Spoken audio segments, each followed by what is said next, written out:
Kemudian, ya, di dalam Matius 27 ayat 11, merujuk kembali ke tunas Daud tadi. Matius 27 ayat 11.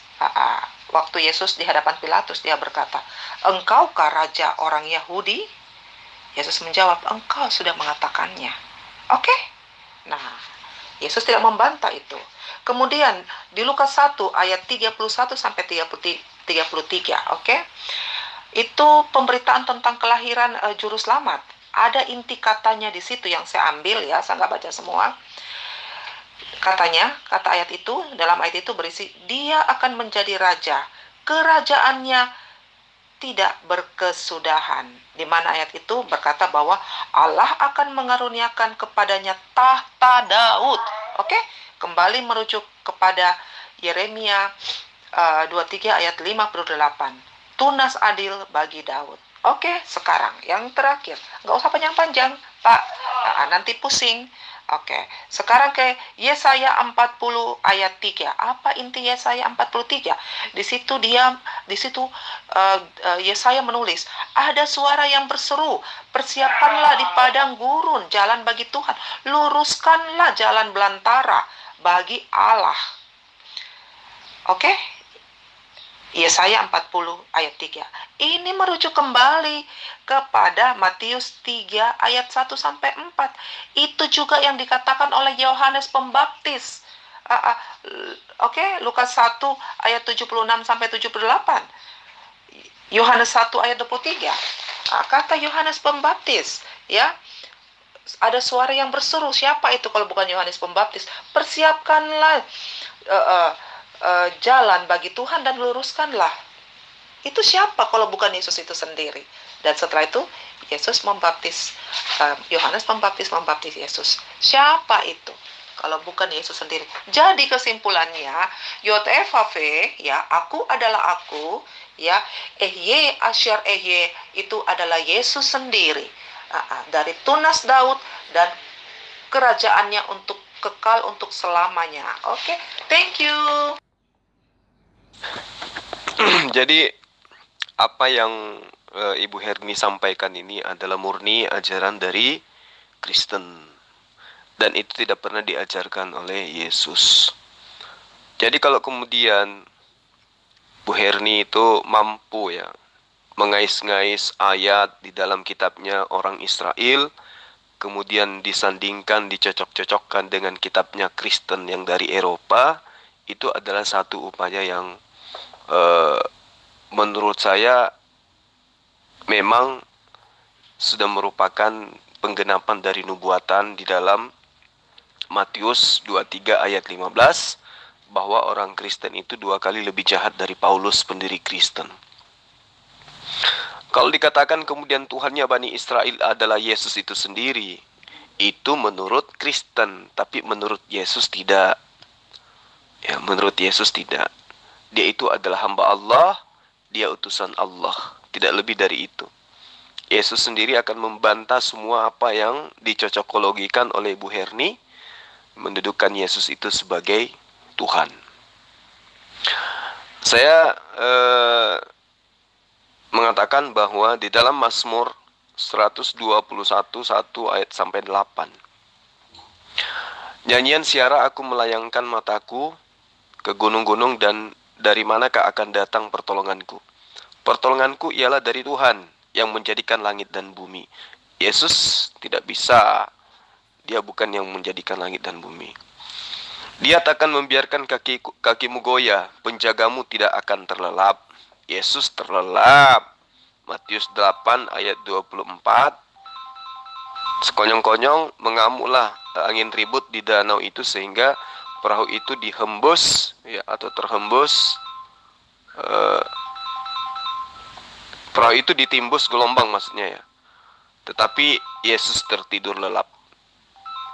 Nah, itu jelas. Lalu kemudian dikatakan, sesungguhnya tidak terlelap dan tidak tertidur penjaga Israel. Nah, tadi saya sudah mengatakan di dalam Matius 8 ayat 24, Yesus tertidur, terlelap lagi. Di dalam Mazmur 121 ayat 5, Tuhanlah penjagamu, Tuhanlah naunganmu di sebelah tangan kananmu. Matahari tidak menyakiti engkau pada waktu siang atau bulan pada waktu malam. Tuhan akan menjaga engkau terhadap segala kecelakaan. Ia akan menjaga nyawamu. Sementara Yesus mati, nyawanya tidak terjaga. Dia kena celaka, dibunuh di atas tiang salib. Di ayat 8 dikatakan, Tuhan akan menjaga keluar masukmu dari sekarang sampai selama-lamanya. Yesus tidak mampu apa-apa, ya. Dia nggak bisa menyelamatkan Israel. Jadi nggak mungkin Yesus itu adalah Yod-Heh-Vav-He atau Eloh itu sendiri. Di dalam 1 Timotius 6 ayat 16, dialah satu-satunya yang tidak takluk kepada maut, bersemayam dalam terang yang tak terhampiri. Seorang pun tidak pernah melihat dia, dan memang manusia tidak dapat melihat dia, baginya lah hormat dan kuasa yang kekal. Nah ini dalam 1 Timotius 6 ayat 16 ini bercerita tentang Tuhannya Yesus. Jadi Yesus itu adalah manusia yang bertuhan. Tuhannya Yesus itu adalah sosok yang tidak pernah dilihat oleh manusia, dan manusia memang tidak dapat melihatnya. Lalu kemudian konsep demi konsep, rumusan demi rumusan yang dipertontonkan oleh gereja untuk kemudian menobatkan manusia Yesus menjadi Tuhan, itu berasal dari konsep Yohanes 1 ayat 1 sampai ayat 14.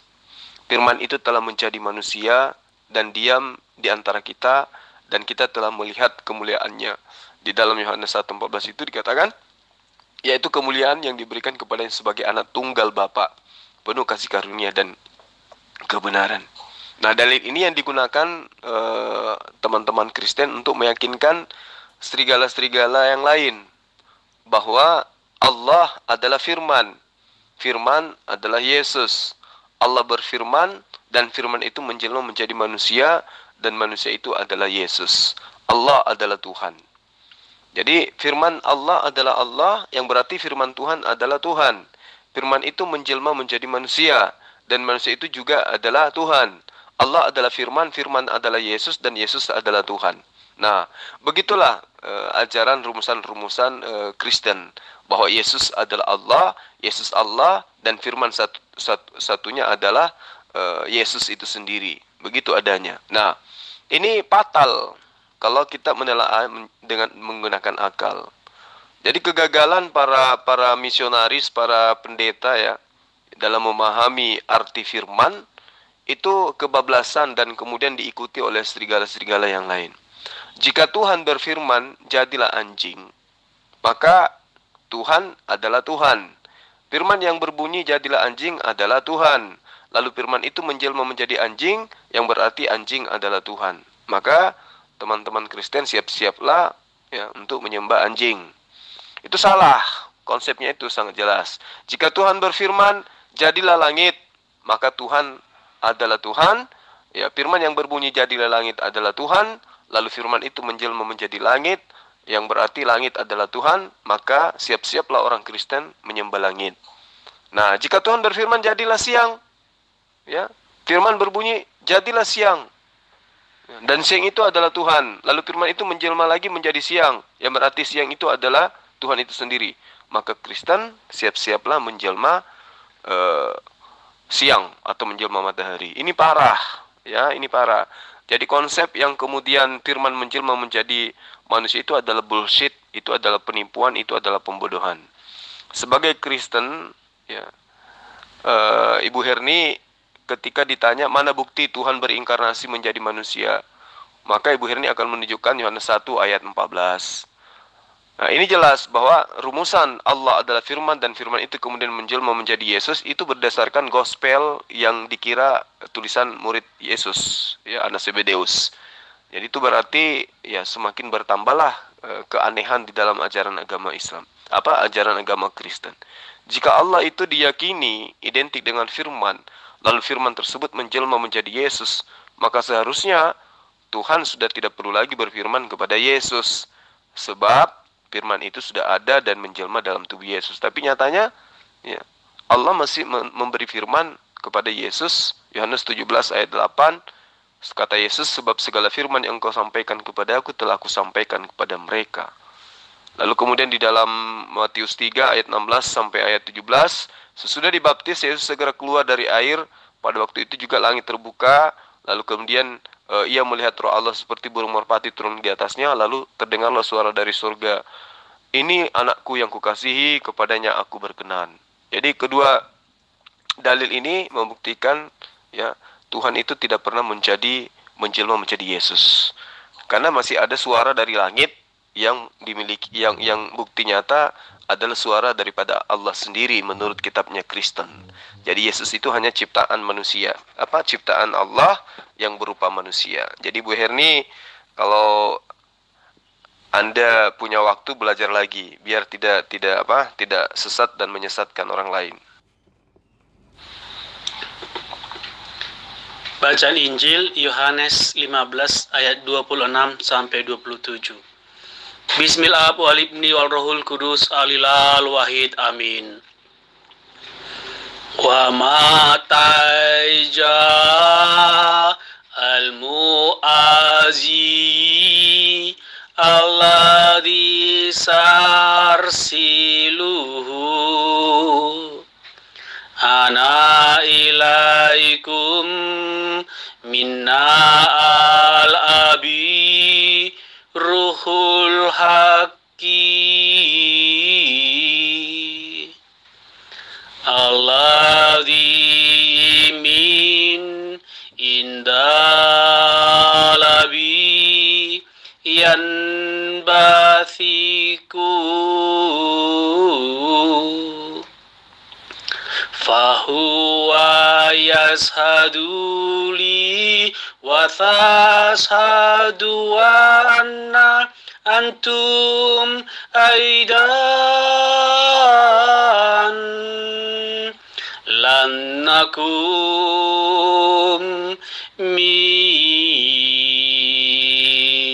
minna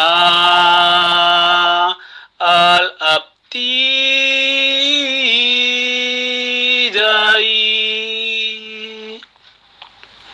jikalau penghibur yang akan kuutus dari Bapa datang, yaitu roh kebenaran yang keluar dari Bapa, ia akan bersaksi tentang aku. Tetapi kamu juga harus bersaksi, karena kamu dari semula bersama-sama dengan aku.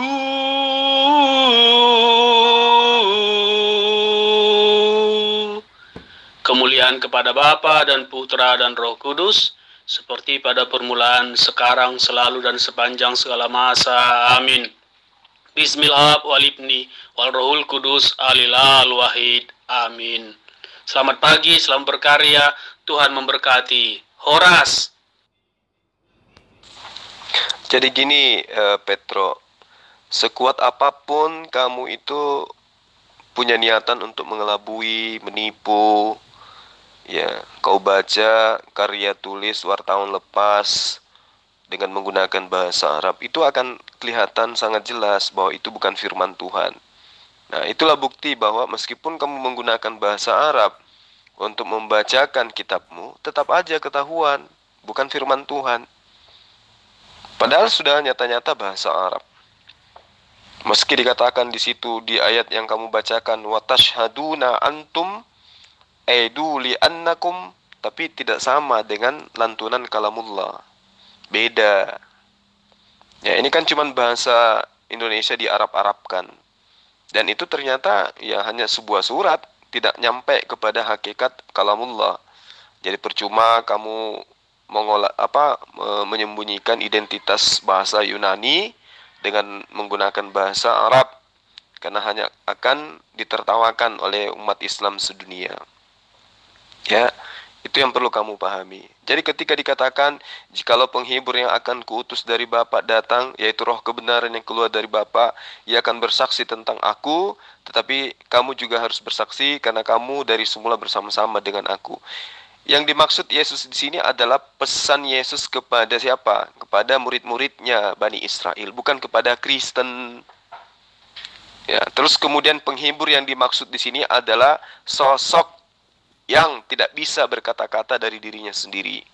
Baca di ayat-ayat awal. Dialah sosok yang akan mengajarkan segala hal tentang kebenaran, tentang hukum-hukum, tentang keadilan. Dan dia bukan Tuhan, tetapi dia hanya roh yang suci, yaitu Rohul Kudus yang kemudian diambil oleh orang Kristen untuk dijadikan sebagai Tuhan. Ya, Petro ya. Jadi saya sampaikan sama Anda, ya, perteballah ilmu Anda. Utamanya kasih tebal itu muka supaya tidak memalukan diri Anda sendiri. Anda mau poles dalil-dalil dari kitab Yunani Anda dengan menggunakan bahasa Arab dengan niatan supaya orang bisa terkelabui, supaya dianggap benar, itu tidak akan mungkin bisa. Karena memang karya tulis yang ada di kitabmu itu bukan firman Tuhan, tetapi hasil karya wartawan lepas yang menuliskan tentang hasil penyelidikan mereka. Dan terkhusus kepada Yohanes 15 ayat 26 ini, itu bercerita tentang Rasulullah Muhammad sallallahu alaihi wasallam. Ya, belajar lagi. Yesus berinkarnasi menjadi manusia. Ingat ya, kata inkarnasi, menjadi manusia. Apakah pada saat Yesus berinkarnasi menjadi manusia dia mempertontonkan ketuhanannya? Enggak kan? Yang dia perlihatkan adalah kemanusiaannya dia. Manusia yang manusia seutuhnya ya, dari segi fisiknya dia. Dan pada saat dia bersama-sama dengan muridnya, adakah muridnya memanggil dia Tuhan? Adakah? Nggak ada yang memanggil dia Tuhan. Mereka memanggil dia guru atau memanggil dia rabi. Nggak ada yang memanggil dia Tuhan. Karena memang dia menjadi manusia, kemanusiaannya dia. Untuk apa dia menjadi manusia? Ya, untuk apa? Ya, suatu misi karya keselamatan. Aku nggak usah jelasin ini ya, karena ini udah sering-sering lah. Karya keselamatan, oke? Nah, kapan Yesus itu menjadi Tuhan? Ya, pada saat misinya di dunia itu udah selesai. Misinya, saya ulang ya, misinya di dunia itu udah selesai. Selama 33,5 tahun, udah selesai misinya. Dia menjalankan misinya itu dengan sempurna. Makanya Tuhan katakan, Yesus katakan di kayu salib, sudah selesai. Oke? Kalau dalam bahasa aslinya itu tetelestai. Oke? Sudah selesai. Akhirnya Yesus mati dan Yesus bangkit di hari ketiga. Setelah dia bangkit, apa yang terjadi? Kemanusiaannya udah selesai. Artinya dia kembali ke Tuhannya dia. Murid-muridnya memanggil dia Tuhan Yesus. Ingat itu. Yesus bangkit, disitulah predikat dia sebagai Tuhan. Kembali ke predikat dia sebagai Tuhan. Karena bukan lagi manusianya dia lagi, tetapi Tuhannya lagi. Namanya orang berinkarnasi. Inkarnasi nggak selamanya kan? Hanya untuk sementara aja. Sampai misi itu selesai, oke? Jika dikatakan bahwa Tuhan berinkarnasi menjadi manusia, ya itu murni dari ajaran Kristen. Yesus yang adalah Tuhan di dalam ajaran Kristen itu tidak pernah mengajarkan kalau dia itu adalah inkarnasi dari Tuhan. Dia malah menyebut dirinya sebagai anak manusia. Kalau dia menyebut dirinya sebagai anak manusia, berarti dia bukan reinkarnasi dari Tuhan itu sendiri. Lain cerita kalau dia menyebut dirinya sebagai anak Allah atau anak Tuhan. Tetapi itu Yesus tidak pernah lakukan. Dia senantiasa menyebut dirinya sebagai anak manusia. Dengan menyebut dirinya sebagai anak manusia, itu sama halnya Yesus menyebut dirinya sebagai hamba Allah. Nah, lalu kemudian ketika Ibu Herni mengatakan bahwa ketika dia bangkit dia adalah Tuhan. Faktanya ketika dia bangkit dia masih manusia. Nggak berubah menjadi apapun, dia tetap manusia. Bahkan dia mempertontonkan makan ikan goreng. Yesus makan ikan goreng bukan untuk membuktikan kalau dia itu Tuhan, tetapi untuk membuktikan dirinya adalah manusia. Namun kemudian saya tidak memaksakan untuk percaya atau mengimani apa yang saya katakan. Karena memang Kristen itu ya agama yang berdiri di atas sebuah konsep rumusan yang bukan berasal dari ajaran Yesus. Yang mengutus Yesus adalah Bapaknya. Bapaknya siapa? Yesus berkata, akulah Bapak itu, Bapak itulah aku. Kamu bingung kan? Ya jelas bingung. Karena Yesus adalah Tuhan. Yang tidak dapat dipahami oleh otak dan logika manusia. Tuhan menjadi manusia Yesus. Kok masih ada Bapak di surga? Bapak di surga? Ya ada, di mana-mana ada. Walaupun Allah Bapa itu menjadi manusia Yesus, masih ada Allah Bapa di mana-mana. Hadir di mana-mana. Itulah yang kamu tidak dapat pahami. Saya juga tidak bisa pahami itu. Yang mengutus dia adalah Allah Bapa. Allah Bapa itu adalah dia. Dialah Allah Bapa itu. Itu jawaban Alkitab.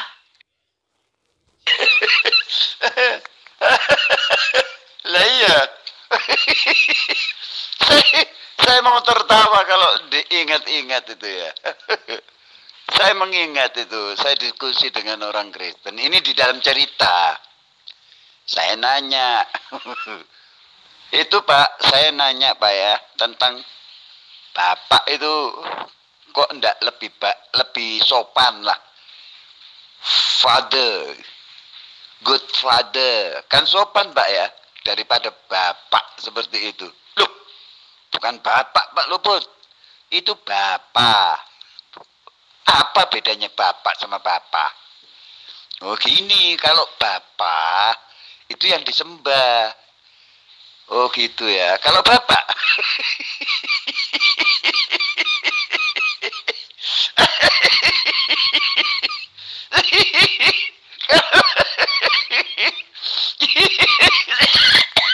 kalau Bapak katanya yang tidur sama Ibu.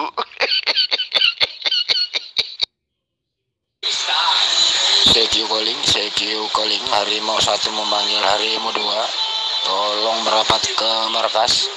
Ditunggu kedatangannya. 813 Solo Bandung. Jadi cek cok cek cok cok cok cok cek cok cok cek cok cok cek cok cok cek cok cok. Oh, bro, tadi kamu bilang firman tuh diciptakan. Ya. Oh, gitu. Berarti terkemuka. Itu terkemuka itu yang luar biasa loh, terkemuka. Ya, berarti ya di dalam Quranmu ada Musa, ada Isa, ada Allahmu terkemuka. Oh, berarti ini salah satu bukti bahwa Quran itu bukan tauhid ini ya, seperti itu. Tapi dalam Quran juga tertulis Isa adalah kalimatullah dan rohullah. Apakah Musa kalimatullah dan rohullah? Kalau Anda mengatakan bahwa Yesus itu kalimatuhu, Yesus itu ruhullah, itu saudara ditertawakan oleh umat Islam. Karena kenapa? Kalimatullah di situ atau kalimatuhu di situ itu membuktikan justru Yesus itu adalah ciptaan dari Allah, ya, yang berasal daripada kehendak Allah. Firman itu atau kalimat itu adalah kehendak. Sementara Ruhullah itu artinya roh dari Allah. Jadi nyata kalau Yesus itu adalah ciptaan. Nah, kenapa Nabi Musa tidak disebut dengan kalimatullah atau ruhullah? Karena itu memang gelar untuk Yesus, gelar untuk Isa alaihissalam. Karena untuk menepis tuduhan orang-orang yang menuduh ibunya itu berzina. Sementara Nabi Musa digelar dengan gelar kalamullah, ya, atau kallamahu. Nah, Yesus bergelar kalimatuhu, Musa bergelar kallamahu, ya. Jadi masing-masing punya gelar. Apakah Yesus disebut dengan kallamahu? Tidak. Ayo. Padahal derajat daripada kallamahu itu kalau secara bahasa dibandingkan kalimatuhu itu menandakan bahwa Yesus itu berasal daripada kalimat, ya, artinya kehendak, sementara Kallamahu yang merujuk kepada Musa, artinya Allah sendiri yang berbicara kepada Musa. Jadi kamu harus banyak belajar, kawan. Kalau Anda mengajarkan secara konteks, secara alur cerita, saya lebih paham ya kitab saya ketimbang Anda. Ya.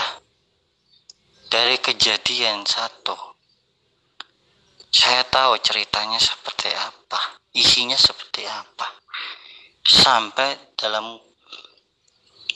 Wahyu, saya tahu isinya seperti apa, ceritanya seperti apa. Ya, oh seperti ini ceritanya, oh seperti itu. Sama Anda memahami kitab Anda, Quran Anda. Di surat An-Nisa ceritanya seperti ini.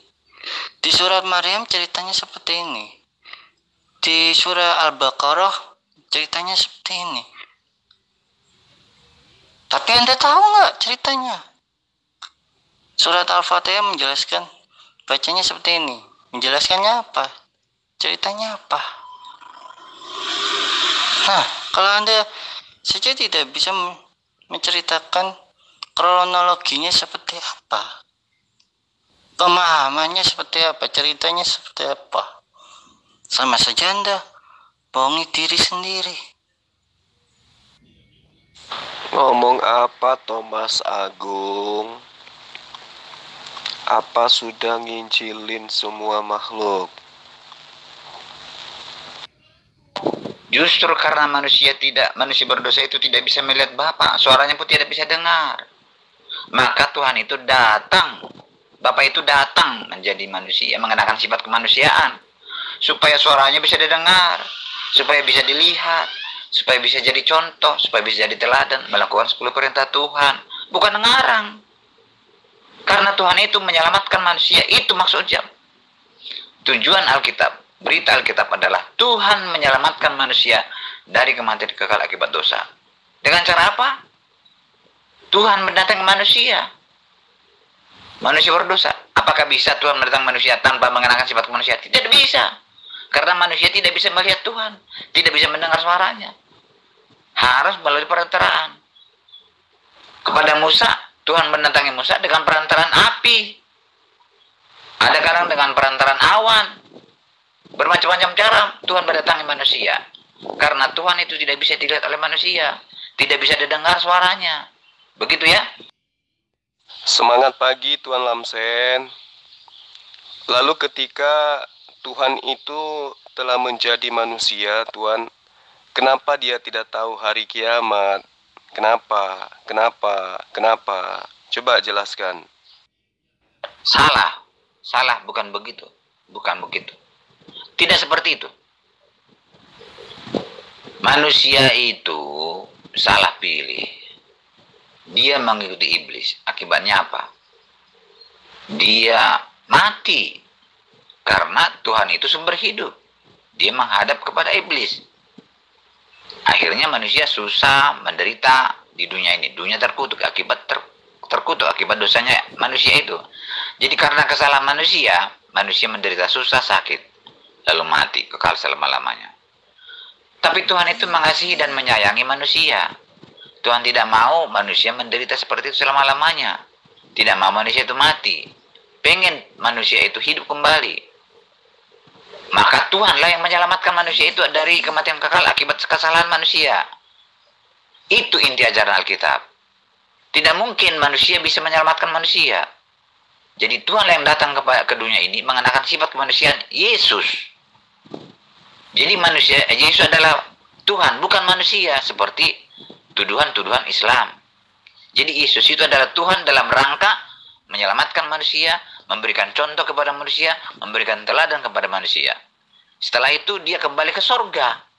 Itu cerita Alkitab. Dia kembali ke surga dan menjadikan tempat di surga. Setelah tiba waktunya nanti dia akan datang ke dunia ini menjemput orang-orang yang percaya kepadanya, membangkitkan orang-orang mati yang percaya kepada dia. Itu cerita Alkitab, ya. Manusia tidak bisa melakukan hal itu. Kalau seperti apa yang Tuan Lamsen terangkan ini adalah benar, maka kenapa Tuhan yang telah menjadi manusia itu hanya mutar-mutar di Yerusalem dan mengaku bahwa dirinya diutus. Ayo, kenapa dia mengaku utusan? Kenapa dia mengaku tidak bisa berbuat apa-apa? Kenapa dia masih memperkenalkan Tuhan yang satu? Kenapa dia tidak mengatakan dialah Tuhan itu? Ayo, Tuan Lamsen. Yang Anda jabarkan ini adalah konsep Yunani yang menginginkan dewa nuzul menjadi manusia. Anda tidak menjabarkan ajaran Yesus. Misi kedatangan Yesus itu jelas. Ya. Wilayahnya terbatas, ajarannya terbatas, kemampuannya pun terbatas. Kalau dia adalah Tuhan yang nuzul jadi manusia, faktanya dia tidak tahu kapan hari kiamat itu terjadi. Coba gunakan akal, Tuan Lamsen. Kamu salah. Tuhan tidak pernah menjadi manusia. Tuhan pernah sebagai manusia. Sebagai manusia, dia tidak tahu hari kiamat. Sebagai manusia, dia lahir. Sebagai manusia, waktu anak-anak tidak tahu apa-apa, lemah, tidak bisa berbuat apa-apa. Butuh bantuan manusia. Karena dia sebagai manusia, walaupun dia Tuhan. Nah, setelah selesai tugasnya sebagai manusia, dia kembali seperti semula, posisi semula. Segala kuasa di tangannya, kuasa di bumi, segala kuasa di surga. Karena dia adalah Tuhan, pemegang segala kuasa di bumi dan pemegang segala kuasa di surga. Itulah, Julia. Nah, oke, saya ikuti jalur konsep rumusan gereja yang Tuhan paparkan. Yesus tidak bisa berbuat apa-apa karena dia adalah manusia. Nah, kalau dia adalah manusia yang tidak bisa berbuat apa-apa, sebagai manusia, bagaimana caranya dia bisa kembali menjadi Tuhan? Ingat, Anda mengatakan sebagai manusia, dia tidak bisa apa-apa, dia tidak berdaya. Nah, sebagai manusia, bagaimana caranya dia kembali menjadi kuasa selayaknya Tuhan? Jawab. Bukan ngarang. Memang itulah Tuhan kami itu. Bukan ngarang, itulah Tuhan kami. Yesus berkata, dia sebagai manusia mengatakan seperti itu. Tuhan tidak bisa kelihatan. Bapa itu tidak bisa kelihatan. Suaranya pun tidak bisa. Itulah sebabnya Bapa itu menjelma menjadi manusia Yesus. Menjadi dia. Menjadi Yesus itu. Walaupun Allah Bapa itu menjadi manusia Yesus, bukan berarti kosong. Tidak ada lagi Tuhan di mana-mana. Tidak ada Bapa di mana-mana. Karena Tuhan kami ajaib. Maka dia ada hadir di mana-mana. Walaupun dia telah menjadi manusia Yesus. Ya. Tapi masih ada Tuhan di mana-mana. Hal itu tidak dapat dipahami oleh otak dan logika manusia. Maka Yesus berkata, akulah Bapa itu, Bapa itulah aku. Begitu cerita Alkitab ya. Jadi Allah Bapa itu adalah Yesus sendiri. Kalau Tuhan Anda sudah menjadi manusia, lalu kemudian Tuhan Anda juga ada di mana-mana, memangnya Tuhan Anda itu ada berapa? Berarti Anda tidak cocok hidup di NKRI, karena NKRI hanya mengakui Tuhan itu Maha Esa. Nah, kalau Tuhan Anda ada di mana-mana, ada di kamar mandi, ada di mobil, ya, ada di kebun, ada di hutan, ada di hidung, ada di kuping. Terus Tuhan Anda itu ada berapa? Nah, ketika Tuhan Anda itu telah menjadi manusia, lalu kemudian dia tidak bisa berbuat apa-apa. Nah, sebagai manusia itu gimana ceritanya dia bisa menjadi Tuhan kembali? Coba Anda jelaskan. Salah. Tidak seperti itu. Maka pertanyaanmu tidak bisa saya jawab. Karena yang pemahaman salah. Salah pemahamanmu itu. Ya. Jadi, manusia itu harus mati kekal selama-lamanya. Lalu ditebus oleh Tuhan itu sendiri yang menebus.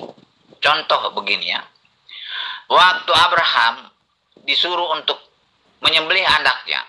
Itu permintaan Tuhan memang. Disuruh menyembelih anaknya. Jadi anaknya harus disembelih. Pisau sudah di tangan Abraham untuk memotong leher anaknya. Terserah entah siapapun itu. Tetapi malaikat Tuhan berseru. Hei Abraham, stop. Jangan bunuh anakmu. Itu lihat di belakangmu, ada binatang sembelihan untuk menebus anakmu itu. Ya. Jadi pengganti sudah ada, yaitu binatang sembelihan. Ditebusnya lah anaknya itu. Bukan ditebus dari mana? Coba baca Al-Quran. Binatang itu binatang sembelihan besar untuk menebus anaknya. Akhirnya anaknya tidak jadi dipotong, yang dipotong adalah binatang itu. Seperti itulah manusia dengan Tuhan itu. Tuhan datang ke dunia ini mengenakan sifat kemanusiaan. Dan itulah yang mati untuk menebus manusia, supaya manusia tidak mati, tidak menderita lagi akibat dosa itu. Seperti itulah contoh yang diberikan oleh Tuhan. Justru kalau dari penjelasan Tuan Lamsen ini, Allah itu menginginkan tadinya korbannya manusia diganti dengan hewan. Tapi konsep Kristen kemudian, yang tadinya hewan diganti dengan manusia. Ini ajaran apa ini Tuan Lamsen? Kalau tidak mencontoh kepada ajaran penyembahan terhadap dewa-dewa, lalu dari mana contoh ini diambil oleh rumusan Kristen? Makanya saya katakan Kristen itu bukan ajaran para nabi. Itu adalah ajaran pagan Romawi yang kemudian memfusi masuk ke dalam ajaran Yahudi supaya dianggap sebagai sebuah kebenaran. Sekali lagi saya katakan, Tuhan menghendaki kurban itu adalah binatang, bukan manusia, apalagi Tuhan. Ya, sadarilah itu Tuan Lamsen. Jadi memang saya akui, kamu itu tidak baca Alkitab secara utuh. Kamu baca Alkitab secara potong per potong. Setiap potong-potongan ajaran Alkitab itu kamu baca. Sesuai yang kamu, dan terpilih lagi, sesuai dengan ajaran Al-Quranmu. Jadi, kalau seperti itu baca Alkitab, sampai dunia kiamat pun kamu tidak akan paham berita Alkitab. Kamu tidak paham maksud dan tujuan apa yang dibawakan oleh Alkitab. Kamu tidak tahu bahwa Tuhan menyelamatkan manusia dari kematian kekal. Itu yang dibawa oleh Alkitab. Jadi, kamu itu memilih-milih ayat-ayat yang sesuai dengan ajaran Al-Quran. Padahal sesungguhnya ajaran Alkitab itu bertolak belakang dengan ajaran Al-Quran. Ya, sementara Al-Quran memberitakan bahwa Allah SWT menciptakan manusia, lalu ditakdirkan susah-susah, sakit-sakit, lalu mati.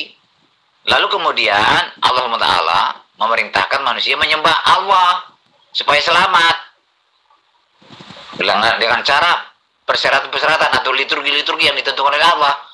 Kalau salah pun liturginya, tidak bisa selamat lagi, masuk neraka terus. Itu bedanya ajaran Alkitab dengan ajaran Al-Quran. Kalau Alkitab tidak, Tuhan Alkitab itu menyelamatkan manusia dari kematian kekal akibat kesalahan itu manusia sendiri, bukan karena ditakdirkan. Itu bedanya ajaran Alkitab dengan Al-Quran. Maka saya lebih senang menerima ajaran Alkitab, karena Tuhan Alkitab itu adalah Tuhan yang maha baik, maha pengasih, maha penyayang, menyelamatkan manusia dari akibat kesalahan manusia itu sendiri. Anda justru yang tidak paham tentang kitab Anda. Kami Muslim itu hafal betul kitab Anda. Tujuannya, muatannya, rumusan-rumusannya, arah kebijakannya, kemana kami paham. Ya, nih sedikit saya kasih bocoran kepada Anda. Apa yang Anda imani, yaitu keyakinan gereja Kristen, itu bertolak belakang dengan apa yang diajarkan oleh para nabi, termasuk murid-murid Yesus. Coba Anda baca di dalam Kisah Para Rasul 18 ayat 13. Ya, Paulus ini berusaha meyakinkan orang untuk beribadah kepada Allah dengan jalan yang bertentangan dengan hukum Taurat. Kisah Para Rasul 18 ayat 13. Paulus ini berusaha meyakinkan orang-orang non-Yahudi untuk beribadah kepada Tuhan dengan jalan yang bertentangan dengan hukum Taurat. Anda coba lihat diri Anda, lihat agama Anda. Apakah ajaran yang Anda anut sekarang itu bertentangan atau selaras dengan hukum Taurat? Bertentangan, bukan? Sementara Taurat itu adalah rumusan-rumusan hukum yang muatannya perintah dan juga larangan Allah kepada Nabi Abraham, keturunannya secara turun-temurun. Itu satu hal yang perlu Anda pahami. Lalu kemudian di dalam Kisah Para Rasul 9 ayat 22, akan tetapi Paulus pendiri Kristen semakin besar pengaruhnya, dan Paulus membingungkan orang-orang Yahudi yang tinggal di Damsyik, karena Paulus membuktikan bahwa Yesus adalah Mesias. Itu Kisah Para Rasul 9 ayat 22. Lalu kemudian di dalam Kisah Para Rasul 21 ayat 28, hai orang-orang Israel, tolong, inilah Paulus, orang yang di mana-mana mengajar semua orang untuk menentang bangsa kita dan menentang hukum Taurat, ya, dan tempat ini. Dan sekarang Paulus membawa orang-orang Yunani pula ke dalam bait Allah dan menajiskan tempat suci kita ini. Nah, itu Paulus itu sudah dikecam, pendiri Kristen itu sudah dikecam karena Paulus itu menentang hukum Tuhan, yaitu Taurat. Sementara Taurat itu adalah perjanjian baru Allah kepada Bani Israel. Belum lagi kalau saya membaca Kisah Para Rasul 23 ayat 12. Dan setelah hari siang, orang-orang Yahudi mengadakan komplotan dan bersumpah dengan mengutuk diri bahwa mereka tidak akan makan atau minum sebelum mereka membunuh Paulus. Jelas sekali, Paulus itu adalah setan bagi orang-orang Yahudi kala itu. Dia adalah serigala gelap, serigala hitam yang sudah dinubuatkan menjadi penyesat bagi Bani Israel. Itu yang Anda harus pahami baik-baik, Tuan Lamsen. Kamu bertanya seperti itu karena kamu baca hanya itu. Kamu tidak tahu bahwa Yesus melayani di luar orang Yahudi, di luar orang Israel. Buktinya, banyak pengikut Yesus orang Yahudi. Yang walaupun banyak tidak pengikut. Jadi murid Yesus adalah orang Yahudi, orang Israel.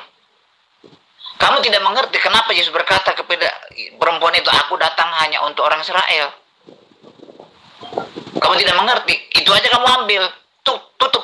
Tertutup matamu terhadap ayat lain. Tertutup matamu kepada ajaran Alkitab. Kamu hanya potong itu saja. Sepotong itu aja kamu pegang. Lalu kamu berkata, Yesus hanya untuk Bani Israel.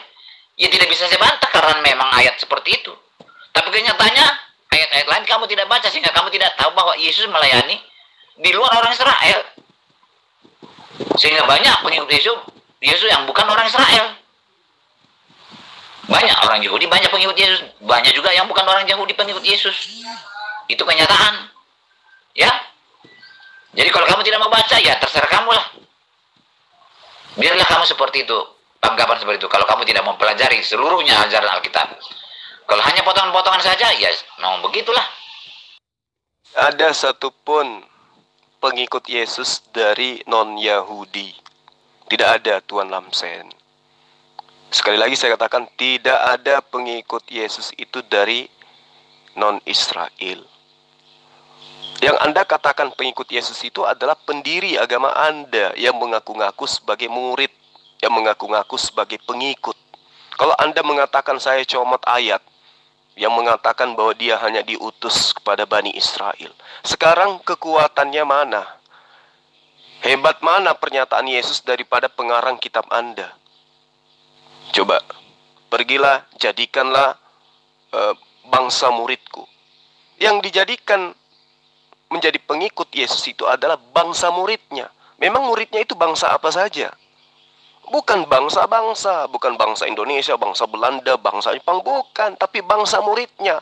Maksudnya dari 12 suku bangsa Bani Israel, dari keturunan Yakub, yang diperintahkan oleh Yesus untuk diajarkan tentang ajaran Yesus itu sendiri, yaitu la ilaha illallah. Lalu kemudian ketika Anda mengatakan saya comot ayat, hanya mengambil ayat Matius 19 ayat 24 itu, saya pun bisa mengatakan itu. Tuan Lamsen mengambil Matius 28 ayat 19, Markus 16 ayat sekian, untuk kemudian menjadikan Yesus itu sebagai acuan pembenaran. Tapi Anda melupakan dalil di mana Yesus mengatakan, di mana Yesus berpesan, aku hanya diutus kepada domba-domba yang hilang dari Bani Israel. Anda melupakan seruan Yesus yang nyata-nyata seruannya, teriakannya dengan suara keras hanya ditujukan kepada Bani Israel. Anda melupakan pesan Yesus kepada ke-12 muridnya bahwa jangan keluar ke bangsa lain. Jadi saya katakan Anda itu pengikut Paulus, pengikut orang yang dibenci oleh orang-orang Yahudi, pengikut Yesus. Ya, telah nyata kepada kami orang Yahudi bahwa Paulus ini adalah penyakit sampar, seorang yang menimbulkan kekacauan di antara semua orang Yahudi di seluruh dunia yang beradab, dan bahwa Paulus, ya, dinyatakan di dalam kitab Anda, Kisah Para Rasul, dan bahwa Paulus itu adalah orang yang mengajarkan kesesatan dan tidak mengajarkan sunat dan menghalalkan makan babi. Itu terang dijelaskan di dalam Kisah Para Rasul 24. Ya. ayat 5. Telah nyata kepada kami Bani Israel bahwa orang ini, Paulus, adalah penyakit sampar. Seorang yang menimbulkan kekacauan di antara semua orang Yahudi di seluruh dunia yang beradab. Dan Paulus adalah seorang tokoh dari sekte, ya. Sekte apa yang dikatakan oleh orang-orang Yahudi terhadap Paulus? Abu Dazrah. Apa itu? Manusia najis, manusia binatang. Makanya dalam Talmud, Yesus itu menurut Talmudnya orang Kristen, berdasarkan atas ajaran Paulus yang membawa-bawa nama Yesus, maka orang Yahudi mengutuk Yesus itu yang dituhankan oleh Paulus dan orang Kristen. Pahami itu Tuan Lamsen. Ya, saya hanya ingin membantu Anda di usia senja Anda supaya kembali bertobat menuju kepada menyembah Tuhannya Yesus. Ada Jul, itu bukan konsep gereja, bukan. Alkitab, saya tidak mau mempelajari konsep gereja, tidak. Saya tidak mau. Saya mau bahas tentang ajaran Alkitab. Kalau kamu bahas soal konsep gereja, saya tinggalkan kamu. Saya tidak mau itu. Konsep gereja saya tidak mau. Kamu suka-suka nuduh. Konsep gereja. Alkitab yang kita baca sekarang. Alkitab yang saya bahas. Justru yang Anda sebut Alkitab itu adalah murni dari rumusan gereja. Menyebut kitab Kristen dengan sebutan Alkitab di negara ini itu adalah manifestasi dari rumusan-rumusan gereja. Makanya Tuan Lamsen mau lari kemanapun akan ketabrak sana sini. Karena Tuan Lamsen hanya memahami kekristenan, memahami ajaran Yesus berdasarkan rumusan gereja. Di awal di atas saya sudah katakan kepada Anda, kalau Tuhan itu sudah menjelma menjadi manusia, sehingga Anda mengatakan Anda tidak pernah menyembah manusia, tetapi Yesus mengaku dirinya sebagai anak manusia, sampai puluhan kali dia mengaku sebagai anak manusia, tetapi Anda mengaku tidak menyembah manusia, karena Anda tidak menggunakan akal sehat. Maka pertanyaan yang muncul kemudian adalah, ketika Tuhan Anda, dewa Anda telah menjadi manusia, dan ternyata pada saat dia menjadi manusia, dia tidak bisa berbuat apa-apa dari dirinya sendiri. Maka muncul pertanyaan, yang manusia ini bagaimana caranya? Dia kembali menjadi Tuhan, sementara dia tidak mampu berbuat apa-apa. Jangankan menjadi Tuhan, menjadi ayam pun Yesus tidak mampu, karena dia akui dirinya tidak mampu berbuat apa-apa dari dirinya sendiri. Tolong Anda jawab ini. Bagaimana caranya manusia yang tidak bisa berbuat apa-apa itu bisa menjadi pencipta alam semesta? Jawab. Itulah Tuhan kami yang ajaib itu. Itu Tuhan kami yang ajaib itu. Saya tidak tahu berapa jumlah Tuhan kami. Tidak bisa dihitung, tidak bisa diukur. Itulah sebabnya dikatakan Esa. Beda dengan Allah SWT. Duduk diam di tempat, nggak tahu benar apa tidak, itu tidak bisa dibuktikan keberadaannya. Kamu harus tahu bedanya ajaran Al-Quran dengan Alkitab. Tuhan Alkitab itu Esa. Walaupun dia telah menjadi manusia, mengenakan sifat kemanusiaan, tetap ada Tuhan di mana-mana, hadir di mana-mana. Jadi, saya tidak mampu menganalisa Tuhan saya. Keajaiban Tuhan di situ, keajaiban Tuhan. Sama seperti air misalnya. Air di dunia ini Esa. Saya bilang Esa, satulah Esa di dunia ini, air itu. Tapi ketika air menjadi bukit es di Antartika sana, apakah tidak ada air di mana-mana? Masih ada air di mana-mana. Ada di rumah saya air. Walaupun sudah menjadi batu es di Antartika sana, menjadi gunung. Masih ada Tuhan air di mana-mana. Begitulah Tuhan kami. Walaupun Tuhan kami itu mengenakan sifat kemanusiaan, masih ada Tuhan di mana-mana. Tidak bisa dihitung. Kalau air masih bisa dihitung berapa miliar ton, masih miliar kubik, ya masih bisa dihitung, ada batasnya. Kalau Tuhan kami tidak ada batasnya, tidak bisa dihitung, tidak bisa diukur.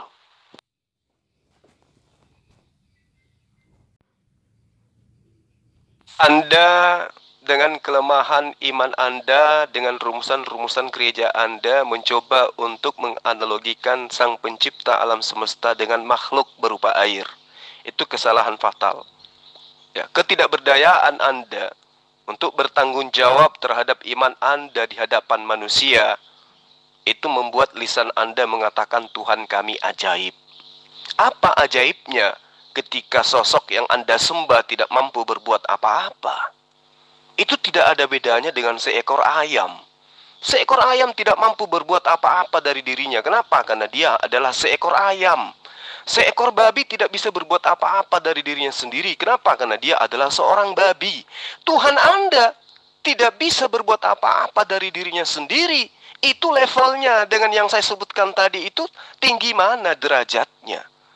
Coba Anda pikirkan dengan menggunakan analisa akal. Tuhan Anda sudah menjadi manusia. Ketika Tuhan Anda menjadi manusia, dia adalah sosok yang tidak bisa berbuat apa-apa dari dirinya. Artinya, ketuhanannya hilang sama sekali. Apakah Sang Pencipta alam semesta ini pernah kehilangan status ketuhanan hanya karena dia menjelma menjadi makhluk lemah? Tentu tidak. Karena itulah saya mengajak Tuan Lamsen untuk menggunakan akal sehat di usia senja Anda untuk kembali bertaubat menuju kepada Tuhan yang benar. Tuhan yang benar itu jangankan menjadi manusia 33 tahun. Menjadi kehilangan esensinya sebagai Tuhan 1 detik saja itu tidak mungkin. Secara faktual itu tidak mungkin. Kecuali kalau secara iman Anda, iman yang dibangun atas rumusan-rumusan gereja yang menginginkan penyembahan berhala Romawi Yunani tetap langgeng dengan menutup diri, dengan membungkus diri dengan sebutan Kristen. Saya bukan ingin menghakimi iman Anda, tetapi Anda di dalam kajian Kristolog ini ingin menawarkan konsep yang ajaib-ajaib seperti itu. Apa bedanya dengan agama dunia, agama bumi yang lain, yang mereka memanifestasikan sembahan mereka dengan seekor sapi? Apa bedanya dengan sembahan-sembahan agama lain yang mereka memberikan manifestasi terhadap sembahan mereka berupa patung, dan mereka katakan, Tuhan kami ajaib, tidak bisa dipikirkan oleh manusia. Tuhan kami menjadi sapi, tidak bisa dipikirkan oleh akal manusia. Itulah Tuhan kami yang ajaib. Sekarang coba Anda ngaca, bercermin, apa bedanya dengan sembahan Anda dengan sembahan orang-orang ini? Sementara pendiri agama Anda sudah dikecam dari sejak awal mula berdirinya agama Anda. Disebut sebagai orang yang menganut orang ini adalah penyakit sampar. Dia ini menimbulkan kekacauan di antara orang Yahudi. Bahkan dia disebut sebagai pembawa ajaran baru, sekte Abodasarah, sekte binatang, sekte najis, sekte di luar daripada Yahudi yang dianggap bukan manusia. Dari mana? Kemana pikiran Anda selama ini? Ya, Anda habiskan usia Anda dengan cara apa di dalam kehidupan Anda, sampai-sampai Anda tidak bisa mencerna ajaran Yesus yang benar. Makanya saya katakan, ketika Tuhan Anda sudah menjadi manusia yang tidak dapat berbuat apa-apa, bagaimana kemudian manusia lemah ini bisa berubah menjadi pencipta alam semesta? Anda belum bisa jawab itu. Kenapa? Karena alasan Anda, Tuhan kami ajaib. Ya, kayak jualan obat aja Anda, Tuan Lamsen. Sadarlah Tuan Lamsen. Tidak ada ajaran Alkitab seperti itu. Tidak ada ajaran seperti itu. Saya heran, dari mana kamu tahu itu? Baca Alkitab, tidak ada seperti itu. Loh, bukannya Anda dengan Kristen-Kristen lainnya sedunia mengakui Yesus itu adalah ibarat seekor domba. Kenapa dikatakan Yesus itu sebagai seekor domba? Karena yang menggantikan Ismail anak tunggalnya Abraham itu adalah seekor domba. Makanya saya katakan, Allah yang benar, Tuhan yang benar, agama yang benar, menginginkan manusia yang tadi menjadi korban diganti dengan hewan. Agama pagan yang tadinya hewan diganti lagi dengan manusia. Bahkan manusia itu menurut mereka adalah Tuhannya mereka. Ini ajaran pagan.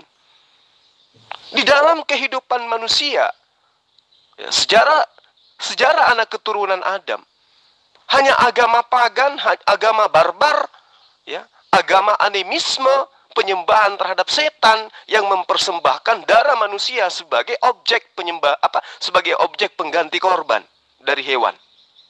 Kalau ajaran dari Tuhan yang benar, yang senantiasa menjadi korban bakaran itu pasti hewan atau minimal tumbuhan. Lah agama Anda, manusia yang dikorbankan. Malah dikatakan dia adalah Tuhan. Jadi jangan Anda berpura-pura bingung. Alkitab tidak mengajarkan itu. Ya, kemudian Kristen tidak mengajarkan itu. Jangan pura-pura bodoh, Tuan Lamsen. Sudah bodoh, jangan pura-pura bodoh. Jadi saya mengatakan kepada Anda, Tuhan yang benar itu tidak seperti konsep yang Anda jajakan. Anda tinggalkan kata ajaib itu, maka Anda akan menemukan Tuhan Anda bukan Tuhan. Itu aja dari saya. Iya, ya kamu memang bingung lah. Memang begitulah karya Tuhan, sangat membingungkan karya Tuhan itu. Saya juga bingung, tidak bisa memahami itu. Kasih Tuhan itu ajaib.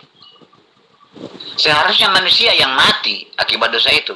Tapi Tuhan datang mengenakan sifat kemanusiaan, lalu mati, sifat kemanusiaan itu mati. Menggantikan manusia itu, mati selama-lamanya. Menggantikan manusia terhina. Karena kasih Tuhan. Jadi Alkitab itu memberitakan bukti kasih Tuhan kepada manusia. Itu inti ajaran Alkitab. Saya tidak tahu itu bagaimana tuh. Tuhan kami itu hebatnya. Itulah tidak bisa dijelaskan itu. Tidak bisa. Beda dengan Al-Quran. Kalau Al-Quran kan memang Tuhan sengaja ditakdirkan manusia itu susah-susah, sakit-sakit lalu mati. Lalu disuruh manusia itu menyembah Allah Subhanahu wa taala supaya selamat. Itu pun harus diajari liturginya bagaimana. Kalau salah dari peraturan yang ditetapkan, ya tetap juga masuk neraka. Beda. Jadi Allah SWT itu mengerjain manusia, bikin susah manusia. Disuruhnya menyembah supaya selamat. Kalau Tuhan Alkitab tidak, karena kesalahan manusia sendiri, manusia harus mati. Tuhan kasihan. Lalu diselamatkan oleh manusia dari kematian itu. Itu bedanya, ya. Anda yang bingung, umat Islam tidak ada yang bingung. Karena umat Islam itu paham betul ajaran Yesus itu seperti apa. Di dalam Al-Quran jelas, Nabi Allah yang Anda sebut namanya dengan sebutan Yesus itu jelas mengatakan, Qala inni abdullah. Sesungguhnya aku ini adalah hamba Allah. Di dalam kitab Anda pun Yesus menyebut dirinya sebagai hamba Allah. Yohanes 2 ayat 44. Yesus mengaku hamba Allah. Yohanes 4 ayat 22. Dia mengaku hamba Allah. Yang bingung sekarang Anda. Karena Anda menuhankan hamba Tuhan. Qala inni abdullah ataniyal kitab wa ja'alani nabiyyan. Jelas sekali kok. Jadi umat Islam itu tidak pernah bingung. Apalagi umat Islam itu diajarkan Sang Pencipta alam semesta itu satu. Yang bingung itu Anda. Karena Anda mengatakan Tuhan Anda menjadi manusia. Tuhan Anda bisa menjadi apapun. Tuhan Anda ada di mana-mana. Anda jadi bingung sendiri. Karena Anda mengajarkan ajaran yang bertentangan dengan konsep Yesus. Yesus mengajarkan A, Anda mengimani Z. Jadi nggak nyambung. Jadinya Anda bingung. Kalau umat Islam acuannya jelas. Ya, Allah itu cuma satu. Sebagaimana yang diajarkan oleh Yesus. Hidup kekal itu engkau mengenal satu-satunya Allah yang benar. Cuma satu Tuhan Lamsen. Yang membingungkan Anda karena Tuhan Anda terlalu banyak. Anda ngaku kan tadi Tuhan kami banyak. Nah karena itulah Tuhan Lamsen. Sadarlah Tuhan Lamsen. Anda tidak akan diselamatkan oleh konsep gereja. Yang menyelamatkan Anda adalah konsepnya Yesus, bahwa dia diutus hanya kepada domba-domba yang hilang dari Bani Israel. Anda bukan Bani Israel. Anda Bani Bata. Nggak nyambung Tuhan. Saya tidak mau dipotong-potong ajaran Alkitab. Saya tidak mau. Dan kamu minum dulu ajaran Kristen-Kristen. Saya tidak mau belajar Kristen itu. Saya bandingkan saja ya. Kamu ngaku-ngaku mengetahui ajaran Alkitab. Ya, terserah. Saya bandingkan saja. Supaya kamu paham. Ajaran Al-Quran dengan ajaran Alkitab itu saya bandingkan. Allah SWT menurut Al-Quran menciptakan manusia, lalu ditakdirkan susah-susah, sakit-sakit lalu mati. Nah, supaya bisa hidup kembali, Allah perintahkan semasa hidupnya manusia itu harus menyembah Allah sesuai dengan liturgi yang diaturkan oleh Allah. Kalau tidak, tetap mati, tidak masuk surga. Itu ajaran Al-Quran. Jadi Al-Quran itu seperti itulah ajaran yang saya tahu ya. Kalau Alkitab memberitakan bahwa Tuhan Alkitab itu menciptakan manusia untuk hidup kekal selama-lamanya, ditempatkan di tempat yang amat enak, cukup bahagia, tidak berakhir selama-lamanya. Tapi oleh karena kesalahan manusia, maka manusia itu susah-susah, sakit-sakit lalu mati. Maka karena kasih Tuhan itu kepada manusia, Tuhan tidak menginginkan kondisi manusia seperti itu, susah, sakit, lalu mati. Tidak mau dia seperti itu. Lalu dia datang menggantikan kematian manusia. Dengan cara apa? Mengenakan sifat kemanusiaan Yesus. Lalu dia mati. Sehingga manusia yang percaya kepada Yesus boleh hidup kembali seperti semula. Itu cerita Alkitab. Kalau kamu tahu, kamu tidak pernah mengetahui itu. Kamu tahu hanya potongan-potongan, lalu kamu rangkai sesuai dengan apa yang kamu ingini. Justru Tuan Lamsen yang tidak ngerti.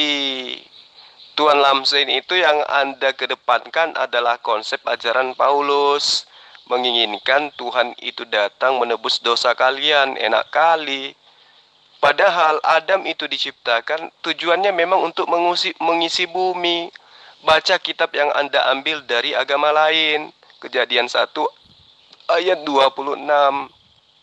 Berfirmanlah Allah, baiklah kita menjadikan manusia menurut gambar dan rupa kita, supaya mereka berkuasa atas ikan-ikan di laut, dan burung-burung di udara, dan atas ternak, dan atas seluruh bumi, dan atas segala binatang melata yang merayap di bumi. Berarti Adam itu memang dicipta untuk mengisi bumi.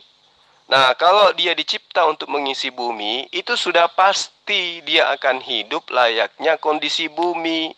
Memang Anda melihat di bumi ini ada orang bisa makan tanpa berusaha? Hah? Anda melihat ada orang yang bisa menikmati hidup tanpa bekerja di bumi ini? Ini bumi, Tuan Lamsen. Ini adalah alam fana, alam biologis. Ya, kalau di alam biologis berarti orang memang harus berusaha untuk bisa hidup. Dan karena dia adalah fana, berarti dia terbatas. Nah, karena dia terbatas berarti Adam kelak akan mengalami kematian. Jadi Adam itu dicipta bukan untuk langsung di surga kekal di sana, tidak. Coba baca Kejadian 1 ayat 26 itu. Sebelum Adam diciptakan, memang sudah direncanakan untuk diciptakan untuk mengisi bumi, Tuan Lamsen. Jadi jangan Anda mengatakan saya comot-comot. Anda lah yang menutupi semua kebenaran demi untuk mengajarkan konsep ajaran pagan. Tuhan Anda menjadi manusia, tidak bisa berbuat apa-apa dari dirinya sendiri, apalagi kembali menjadi Tuhan. Dan ini Anda hindari, Anda tidak bisa menjawab.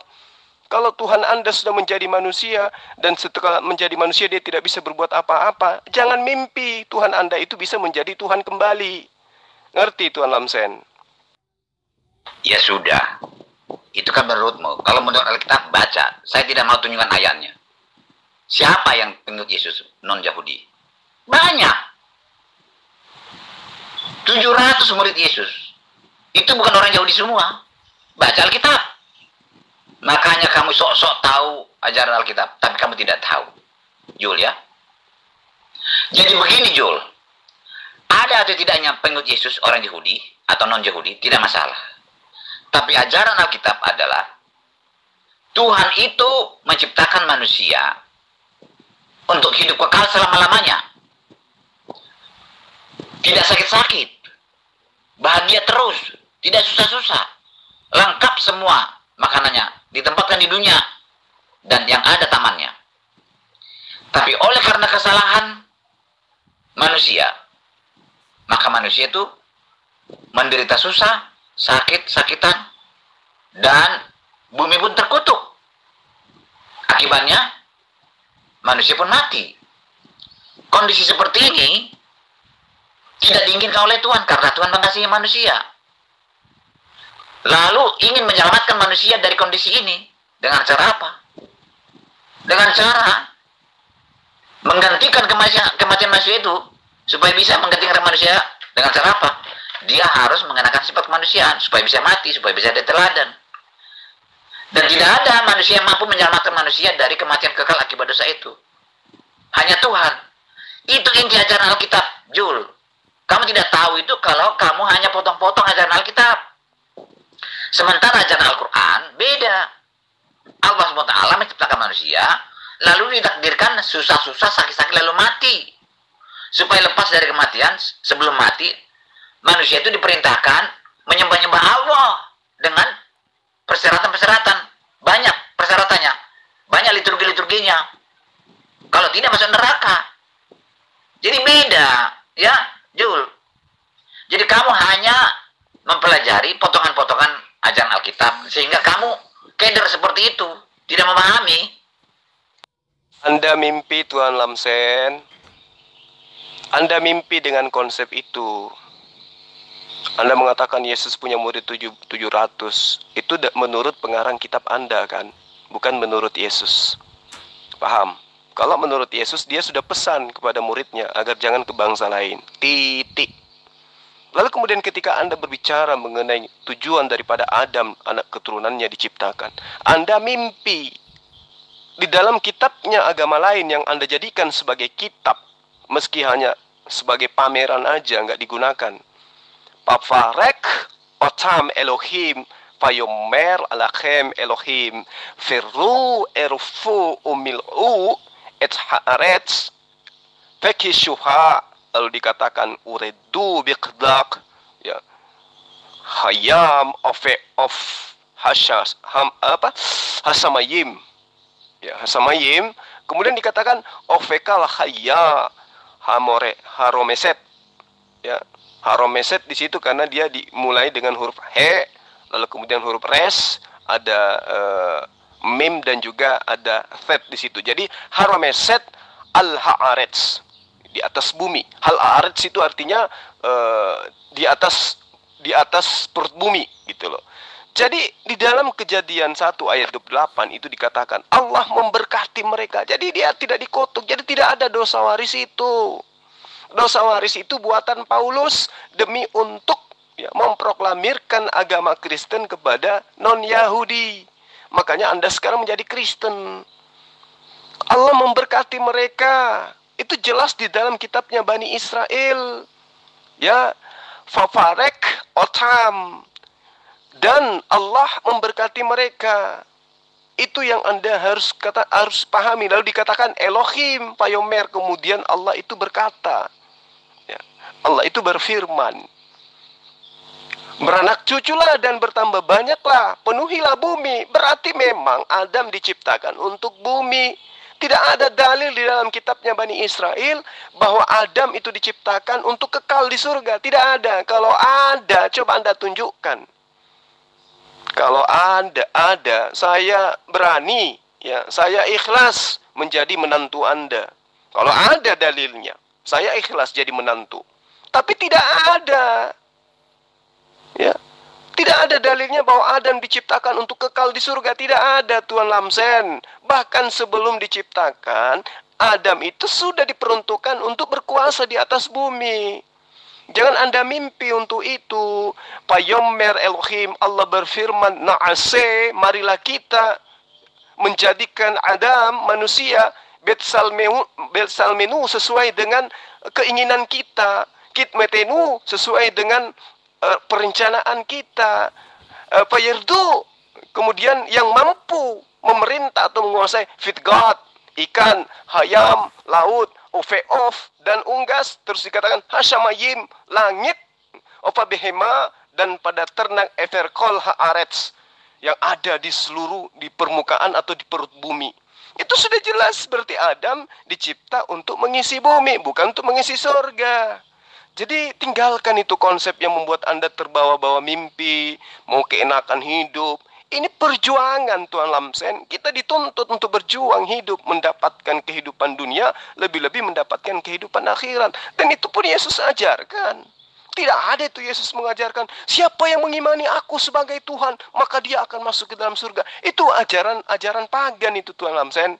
Mengimani manusia jadi Tuhan kemudian selamat. Itu ajaran pagan, Tuan Lamsen. Yesus justru mengatakan, tidak ada orang yang selamat tanpa mengikuti perintah Tuhanku. Keselamatan itu jelas, hidup kekal itu jelas. Apa itu? Taati perintah Allah. Itu ajaran Yesus. Apa perlu saya tunjukkan dalilnya? Kamu tidak bisa mempelajari Alkitab, tidak paham kamu itu. Itu kan analisamu. Itu analisamu. Memang dari sejak Adam, darah itulah menjadi penyelamat. Darahlah penyelamat bagi sejak Adam sampai Yesus. Itulah sebabnya agama pagan itu hampir sama dengan agama yang diturunkan oleh Tuhan sendiri. Coba, Waktu bangsa Israel mau keluar dari tanah Mesir, darah yang dioleskan di palang pintu. Itulah sebabnya agama darah itu terbawa kepada agama pagan yang akan bilang pagan itu. Contoh, waktu kami menurunkan kapal, sebelum turun kapal itu, kambing dipotong, darahnya diambil, dioleskan ke haluan, dioleskan ke mesin. Itu seperti ajaran Israel dahulu kala. Umat Tuhan dahulu kala itu masih terbawa sampai sekarang, masih ada sisa-sisanya itu. Karena dulu memang ajaran itu satu, yaitu ajaran agama darah dulu, dari dulu, mulai dari alam agama darah sampai Yesus, agama darah. Ya, darah penyelamat. Sehingga sampai sekarang masih ada agama pagan yang menggunakan darah. Ya, jadi bukan agama pagan itu meniru, bukan. Memang itu bawaan agama pertama sekali di dunia ini adalah agama darah. Darahlah hidup itu. Darahlah yang digunakan menjadi penyelamat. Jadi darah Yesus tertumpah. Darah itu adalah nyawa, kata Alkitab. Jadi tidak ada tiru meniru di situ. Memang itulah ajaran pertama sekali di dunia adalah penyelamat adalah darah. Adam berdosa langsung darah yang tertumpah, darah binatang. Jadi semua agama dahulu kala menggunakan agama darah.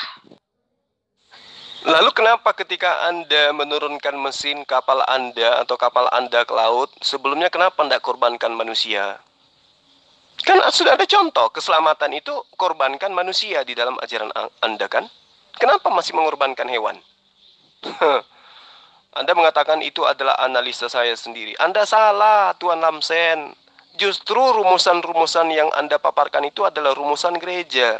Yesus tidak pernah mengajarkan apa yang Anda ajarkan itu. Ya, Yesus tidak pernah mengajarkan rumusan keselamatan itu dengan darah. Itu tidak ada itu, Tuan Lamsen. Tebusan darah itu hanya ada di dalam ajaran Kristen. Itu Yesus tidak pernah ngajarin itu. Justru Kristen itu melalui tangan Paulus berusaha menghapus hukum Taurat. Lalu kemudian mengajarkan Mengajarkan menebus manusia dengan darah. Kalau Anda mengatakan bahwa darah manusia yang dikorbankan itu untuk menebus dosa, itu tidak pernah diajarkan. Bahkan pengajaran Yesus disalib itu tidak pernah dipikirkan oleh murid-murid Yesus. Tidak ada murid pun yang berpikir bahwa Yesus itu disalib untuk menebus dosa manusia, nggak ada. Jangankan murid, jangankan Yesus, muridnya aja nggak ada. Jadi Yesus ataupun murid aslinya itu tidak pernah mengajarkan Yesus disalib, apalagi menebus dosa manusia. Tidak pernah. Mereka justru benar-benar shock melihat pemimpin yang mereka agung-agungkan, ya, dan yang akan mereka katakan tampil sebagai Mesias baru, yang akan membebaskan bangsa Israel harus menerima nasib yang sangat tragis. Mereka shock. Kok malah Mesias yang kita agung-agungkan kok diobok-obok malah sama penjajah Romawi. Jadi Yesus dan juga muridnya ini, Tuan Lamsen, mereka semua benar-benar terpukul setelah mendengarkan Yesus yang mereka anggap sebagai guru dihukum sebagai seorang kriminal oleh penguasa Romawi. Datang Kristen kemudian makan begitu saja, ya, diimani begitu saja. Padahal penyaliban Yesus itu justru melahirkan kekecewaan kepada pengikut-pengikutnya yang asli. Ini benar-benar mengerikan mereka, ya, seperti terlihat pada tindakan-tindakan mereka. Dengan tertangkapnya dan tersalibnya Yesus, mereka melarikan diri meninggalkan Yerusalem menuju ke Galilea, kembali bekerja sebagai nelayan dan kembali bekerja sebagai petani. Mati terhina sebagaimana yang dialami Yesus bukanlah salib, ya, yang sesuai dengan apa yang diagung-agungkan Kristen. Tetapi itulah merupakan sesuatu yang bukan nasib yang harus diterima oleh Mesias keturunan Daud. Karena keturunan Daud seharusnya membangun kembali kerajaan Israel, bukan malah mati di tangan penjajah. Begitu, Tuan Lamsen. Selamat pagi menjelang siang, Pak Juma. Pak Juma tidak mengerti secara utuh Injil. tidak mengerti secara utuh siapa itu Paulus, tidak mengerti secara utuh siapa itu Yesus, tidak mengerti secara utuh apa itu Bible. Jadi saya sangat sayangkan Pak Juma banyak mengeluarkan statement tetapi tidak mengerti. Jadi tidak ada pengikut Yesus di luar Yahudi. Sida-sida dari Ethiopia itu di Kisah Para Rasul 8 ayat 30-31. Waktu itu dia membaca kitab Nabi Yesaya. Roh Kudus menyuruh Filipus menjumpainya. Bertanyalah Filipus kepada sida-sida dari Ethiopia, mengertikah Tuhan yang Tuhan baca itu? Jawabnya, bagaimana saya bisa mengerti kalau tidak ada yang mengajari? Bermula dari situ, Filipus memberikan pengajaran kepada sida-sida dari Ethiopia. Akhirnya sida-sida itu dibaptis jadi pengikut Yesus. Paulus adalah ahli Taurat yang lebih tahu kitab Taurat, yang lebih tahu hukum-hukum Taurat. Mulanya dia bernama Saulus. Mulanya dia menganiaya para pengikut Yesus. Mulanya dia minta surat dari pemimpin agama Yahudi untuk membunuh dan menganiaya murid-murid Yesus. Di tengah jalan dia bertemu dengan Yesus. Kisah Para Rasul 9 ayat 4-5. Disitulah cikal bakalnya dia menjadi muridnya Yesus secara supranatural. Dan Yesus berkata, ia adalah alat bagiku untuk memberitakan namaku ke seluruh bangsa, ke seluruh Israel. Dan di Kisah Para Rasul 11 ayat 26, untuk pertama kali murid-murid Yesus itu disebut Kristen. Waktu itu Saulus baru bertobat. Waktu itu Barnabas lah yang diutus ke Antioquia. Barnabas mengundang Saulus dari Damsik. Jadi sebelum Saulus bertobat sudah ada murid-murid. Murid-murid itu pertama kali disebut Kristen di kota Antioquia. Dan saat itu Saulus masih bertobat, baru bertobat. Masih bernama Saulus, belum Paulus. Ini Pak Juma tidak akurat. Jadi disebut Kristen bukan beragama Kristen. Itu yang salah. Terus Matius 10 ayat 5-6, Yesus memang diutus khusus untuk orang Israel. Tetapi orang Israel menolak, bahkan membunuh dia. Mati di kayu salib, pada hari ketiga bangkit dari antara orang mati. Setelah dia bangkit, dia menampakkan diri kepada murid-muridnya dan pengikut-pengikutnya. Di Matius 28 ayat 16, ke-11 murid itu diutus untuk seluruh bangsa. Matius 28, 16 dan 19. Jadikan semua bangsa muridku dan baptislah mereka dalam nama Bapa dan Anak dan Roh Kudus. Dan ketahui, ajarlah mereka melakukan segala sesuatu yang kukatakan kepadamu. Dan ketahuilah, aku senantiasa menyertai kamu sampai ke akhir zaman. Itu perintah Yesus. Seluruh bangsa.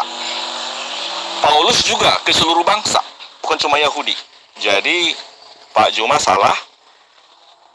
Pengikut Yesus di luar Yahudi banyak. Di Kisah Para Rasul itu sida-sida dari Ethiopia ada yang tertulis di kitab suci, di Bible. Jadi Pak Juma tahu ayat firman Tuhan tetapi tidak mengerti. Kasihan gitu. Jadi di dalam Zoom juga kita sudah ada komunikasi tapi salah. Jadi pemahaman Pak Jum itu tidak utuh. Jadi saya tahu teman-teman Kristen yang di sini pun memahami itu. Cuma mungkin kalau dalam bersilat lidah, dalam debat mungkin nggak terbiasa. Tapi saya sudah beberapa kali kita Zoom, ada 2 kali ya. Dan kita juga ada komunikasi seperti ini. WA pribadi saya juga ada. Dan saya melihat Pak Jum itu tidak utuh memahaminya. Banyak orang-orang Muslim tidak mengenal itu Paulus, tetapi mereka membuli itu Paulus siapa. Paulus itu ahli Taurat, muridnya Gamaliel yang lebih tahu hukum-hukum Taurat, bahkan menganiaya pengikut-pengikut Yesus. Berbalik menjadi alat bagi Yesus. Demikian Pak Juma. Saya jauh lebih mengerti dari Pak Dokter. Yang Anda tuduhkan saya tidak mengerti karena saya mengkaji kekristenan itu menggunakan akal. Sementara Anda menjadi Kristen tidak dengan akal, tetapi dengan iman. Tidak usah terlalu jauh Pak Dokter. Kalau Anda mengimani Yesus itu adalah Tuhan, dan setelah menjadi Tuhan menurut Anda dia wajar tidak mengetahui hari kiamat, tidak bisa berbuat apa-apa dari dirinya sendiri karena dia dalam kondisi manusia. Pertanyaan saya yang tidak dijawab oleh Tuan Lamsen, tolong Anda bantu. Sebagai dokter saya minta Anda mampu untuk menjawab ini. Sisi ketika Tuhan Anda menjadi manusia, dia tidak mampu berbuat apa-apa dari dirinya sendiri. Sekarang, Tuhan Anda yang tidak mampu berbuat apa-apa dari dirinya sendiri itu, bagaimana caranya bisa berkuasa menjadi Tuhan yang menciptakan alam semesta? Coba Anda jelaskan kepada kita. Kalau potongan-potongan, iya, kamu bisa memotong-motong lalu kamu rangkai seperti itu. Seharusnya mempelajari ajaran Al-Quran dan mempelajari ajaran Alkitab itu harus secara utuh. Intinya seperti ini, Jul. Jangan kamu potong-potong ajaran Alkitab kami itu. Intinya seperti ini. Ajaran Al-Quran dan Alkitab itu bertolak belakang. Berbeda. Ya. Karena apa? Karena Al-Quran mengatakan Allah Subhanahu wa Ta'ala menciptakan manusia itu, lalu ditakdirkan susah-susah, sakit-sakitan, lalu mati. Supaya selamat dari kematian, sebelum matinya itu manusia diperintahkan oleh Allah Subhanahu wa Ta'ala. Ngapain? Menyembah Allah. Sesuai dengan liturgi-liturgi yang ditetapkan oleh Allah sendiri.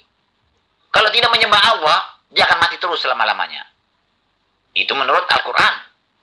Nah, bedakan dengan ajaran Alkitab. Alkitab tercatat bahwa Tuhan Alkitab itu menciptakan manusia itu untuk hidup kekal selama-lamanya. Bahagia terus, cukup makanan, ditempatkan di dunia yang penuh kebahagiaan, cukup makanan, tidak ada susah-susah. Untuk selama-lamanya tanpa akhir.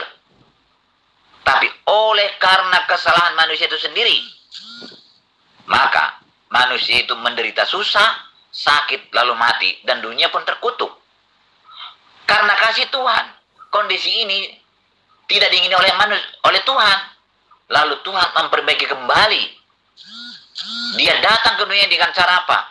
Mengenakan sifat kemanusiaan, Yesus.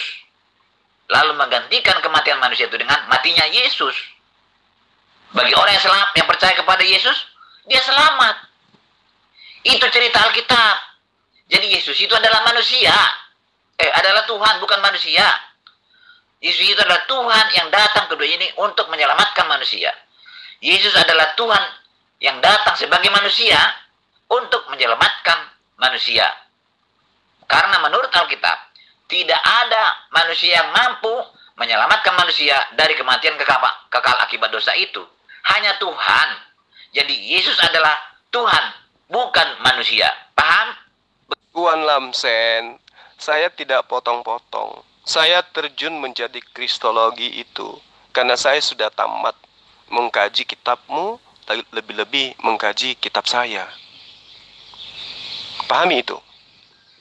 Makanya hampir semua kristolog dari Kristen itu kocar-kacir ketika berdialog secara langsung dengan kita. Karena kenapa? Kristen itu mengimani kitab mereka dengan cinta. Menyembah Yesus, menuhankan Yesus dengan cinta. Kami umat Islam memahami tentang Kristen, tentang kitabnya, tentang Tuhannya dengan akal, dengan ilmu. Anda mengatakan Allah Subhanahu wa Ta'ala menciptakan manusia untuk menderita. Anda salah. Allah Subhanahu wa Ta'ala menciptakan manusia itu untuk berusaha, untuk menjadi ada, dari tidak ada menjadi ada. Lalu setelah menjadi ada, diperintahkan mereka untuk menyembah kepada Allah. Bukan keenakan seperti yang Anda mau, seperti dalam agama Anda. Begitu percaya Yesus adalah Tuhan, Anda diselamatkan. Bukan seperti itu. Dalil pijakannya jelas ada di dalam kitab Anda. Saya bukan comot, tapi tidak mungkin saya membacakan satu kitab kepada Anda. Lagian tidak ada gunanya. Makanya saya terangkan ayat per ayat supaya Anda itu bisa terwaraskan. Ya. Dikatakan bahwa Allah itu memberkati Abraham di dalam kitab Kejadian 1 ayat 28. Dikatakan bahwa Allah menciptakan Adam memang untuk diperuntukkan di bumi. Karena dia berada di bumi, berarti dia harus klop dengan kondisi bumi. Bumi ini sebagai tempat tinggal yang berkesesuaian dengan kodrat manusia. Tidak seperti yang Anda bayangkan, Adam harus tinggal terus di dalam sorga, di Gan Eden. Tidak. Kalau Adam itu terus-terusan tercipta kekal untuk di Gan Eden tanpa harus ke bumi, Anda simpan di mana otak Anda sampai Anda tidak bisa mencerna kitab Kejadian ayat 26 ketika Allah belum tapi baru berencana mau mencipta manusia. Dia sudah katakan menciptakan manusia, kelak nantinya manusia yang akan diciptakannya itu mengisi bumi. Berarti Adam itu dicipta di Gan Eden sebagai satu perencanaan. Tahap kedua memang untuk mengisi bumi. Kalau Anda tidak paham original teksnya, saya sudah membacakan terjemahannya. Kalau Anda juga belum paham, itulah saya katakan bahwa memang Anda ini adalah serigala hitam. Ya, serigala yang asal serodok, asal imani saja, nggak paham tentang kitabnya sendiri. Sudah kitabnya ambil dari agama lain, sudah kitabnya adalah terjemahan, masih juga tidak dipahami. Ketika ada orang yang menjelaskan, dituduh mencomot ayat. Sementara kalau diminta satu ayat saja, pembenarannya dengan konsep yang dia inginkan, tidak mampu juga dia tunjukkan. Contoh, ketika saya tanya, mana dalilnya bahwa Adam diciptakan memang untuk mengisi Gan Eden? Ada tidak? Bahwa dia diciptakan untuk kekal di Gan Eden. Kalau ada, Anda boleh ya jadikan saya sebagai menantu. Ada enggak? Coba Anda tunjukkan kepada kita. Kamu itu hanya suka menuduh-menuduh. Tanpa Paulus pun saya tahu bahwa Yesus adalah Tuhan. Bukan Paulus mengajarkan Yesus adalah Tuhan. Buang kitab tulisan Paulus itu dari Alkitab kami. Tetap saya harus menyembah Yesus karena dia adalah Tuhan. Kamu itu hanya duduk-duduk saja. Tanpa pelajaran atau tulisan Paulus di Alkitab, tetap hidup bahwa Yesus adalah Tuhan.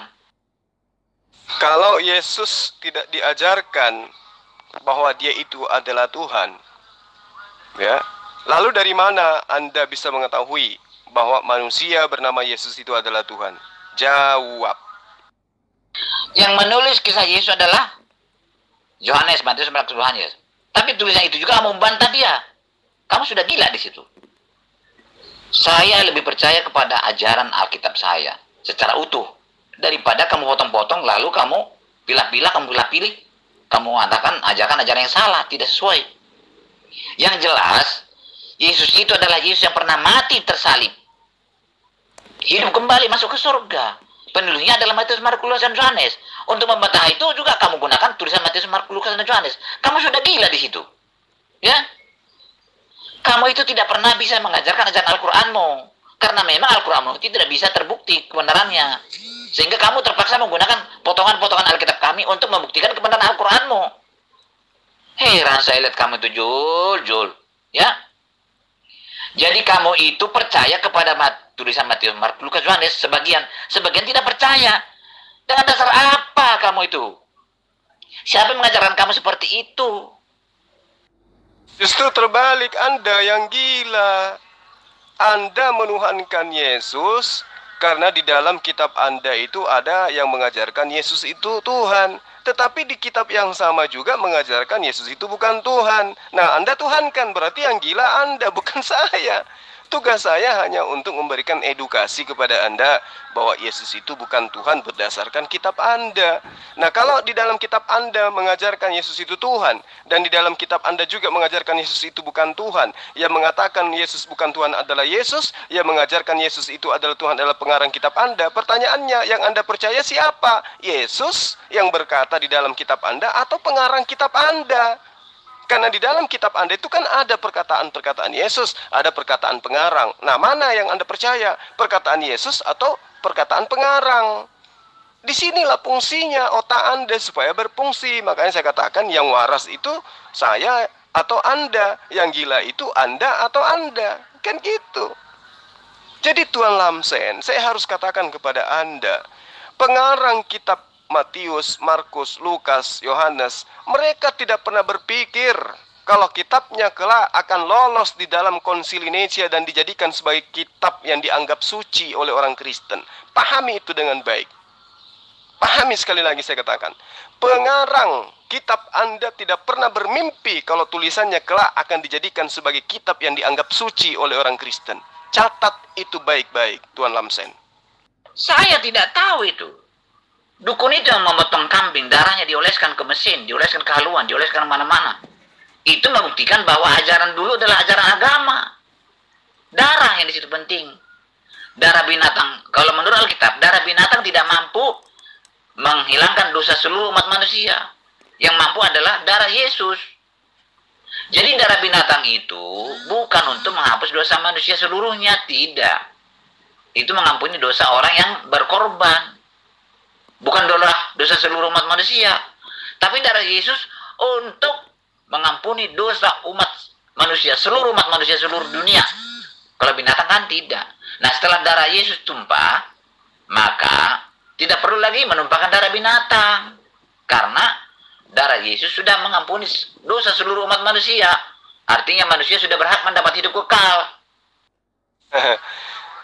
Makanya saya katakan, kenapa Anda tidak melakukan pengorbanan darah manusia? Anda sekarang berbelit-belit kemana-mana. Tuan Lamsen, nih saya ngajarin kepada Anda. Di dalam kitabnya Bani Israel, Imamat 17 ayat 21 sampai ayat 22. Situ sangat jelas, Tuan. Tidak ada itu pengorbanan darah. Tidak ada itu dosa warisan. Karena tidak ada dosa warisan, maka tidak ada penebusan dengan darah manusia. Anda hanya bermimpi oleh karena ajaran Paulus dan kawan-kawan. Mereka meneruskan ajaran pagan yang kemudian mengambil nama Yesus, mengambil kitabnya Bani Israel untuk dicocok-cocokkan. Hari yang ditentukan untuk ibadah, memohon ampun atas dosa orang-orang Yahudi yang tidak mampu mentaati hukum Taurat secara sempurna, dilakukan pada hari Yom Kippur. Oke? Jadi ada hari di mana mereka bertaubat karena mereka tidak mampu melaksanakan hukum Taurat secara sempurna.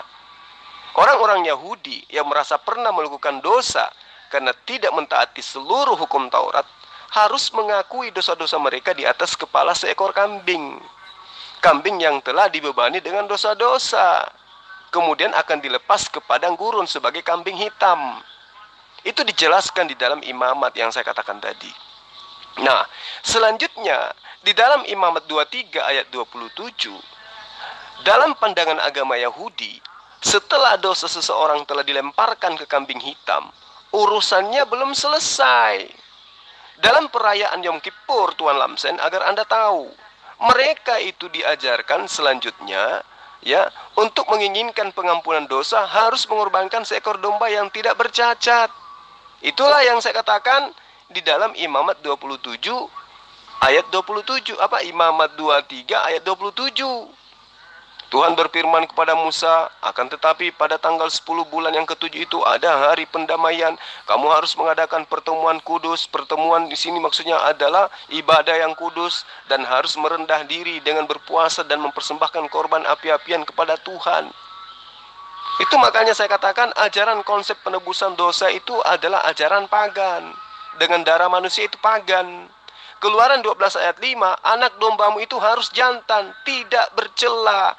Karena Tuhan itu sempurna sehingga korban yang diserahkan pun harus sempurna fisik maupun mentalnya.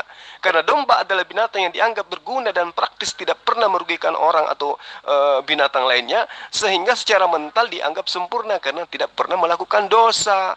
Bukan malah mengorbankan manusia. Ya, Tuan Lamsen belajar lagi. Jangan menyesatkan. Nah, mengorbankan manusia untuk dewa-dewa atau untuk binatang buas bukan ajaran Yahudi, bukan ajaran Yesus, tetapi ajaran penyembah berhala.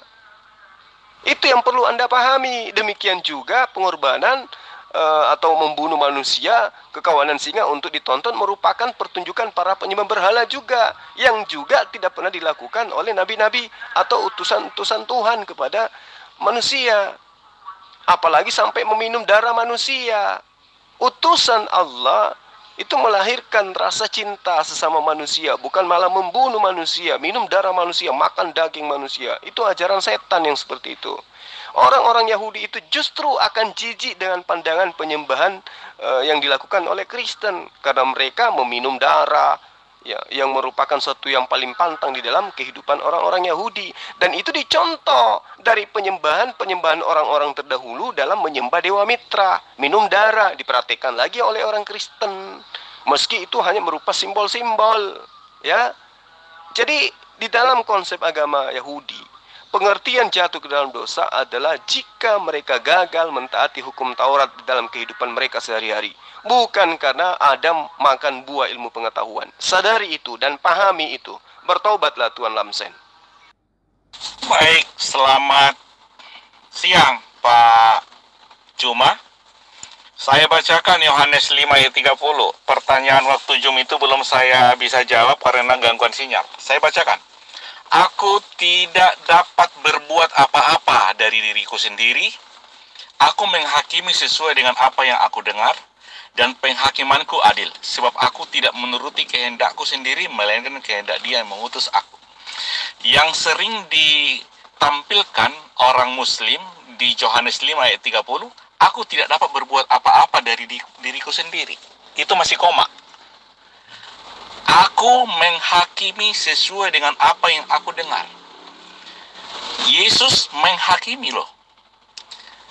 Tapi sebelum ayat itu, sebelum itu dikatakan aku tidak dapat berbuat apa-apa dari diriku sendiri. Masih koma itu Pak. Jadi Yohanes 5 ini belum kita baca secara utuh. Di waktu Jum itu saya udah jawab. Yohanes 5 ayat 19 dan Yohanes 5 ayat 21 bahwa Bapa membangkitkan orang mati dan menghidupkan orang mati. Yesus juga membangkitkan orang mati dan menghidupkan orang mati sesuai yang dikehendaki oleh Yesus. Jadi Bapa membangkitkan orang mati, menghidupkan orang mati. Yesus membangkitkan orang mati, menghidupkan orang mati. Contoh lain, Bapa mengutus penghibur yaitu Roh Kudus.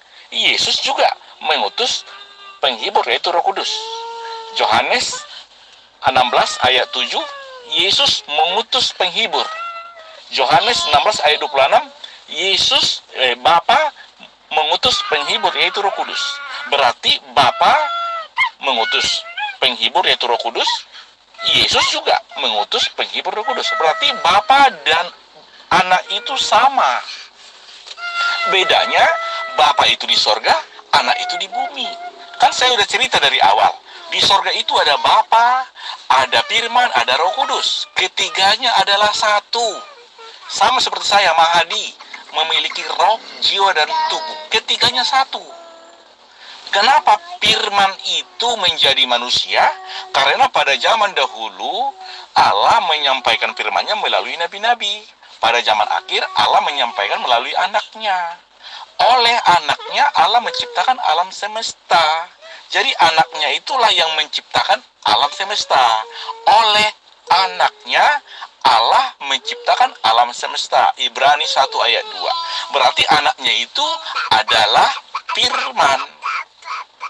Oleh Firman Allah menciptakan alam semesta. Itu yang saya bilang, Pak Juma pemahamannya nggak utuh. Bukan karena logika nggak punya.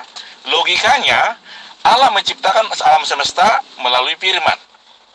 Ayat Ibrani 1 ayat 2, oleh anaknya alam semesta diciptakan. Berarti anaknya itu adalah Firman. Jadi itu yang saya maksud Yohanes 5:30, aku tidak dapat berbuat apa-apa dari diriku sendiri. Setelah itu aku menghakimi sesuai dengan apa yang aku dengar. Satu sisi tidak dapat berbuat apa-apa, tetapi satu sisi dia hakim. Di ayat sebelumnya, masih Yohanes 5, Bapa membangkitkan orang mati, Yesus, dan menghidupkannya. Yesus juga membangkitkan orang mati dan menghidupkannya. Di ayat lain, Bapa mengutus penghibur atau Roh Kudus, Yesus juga mengutus penghibur atau Roh Kudus. Sama dan selepel. Karena dia sendiri sebenarnya. Bedanya adalah Yesus jadi manusia, Firman jadi manusia.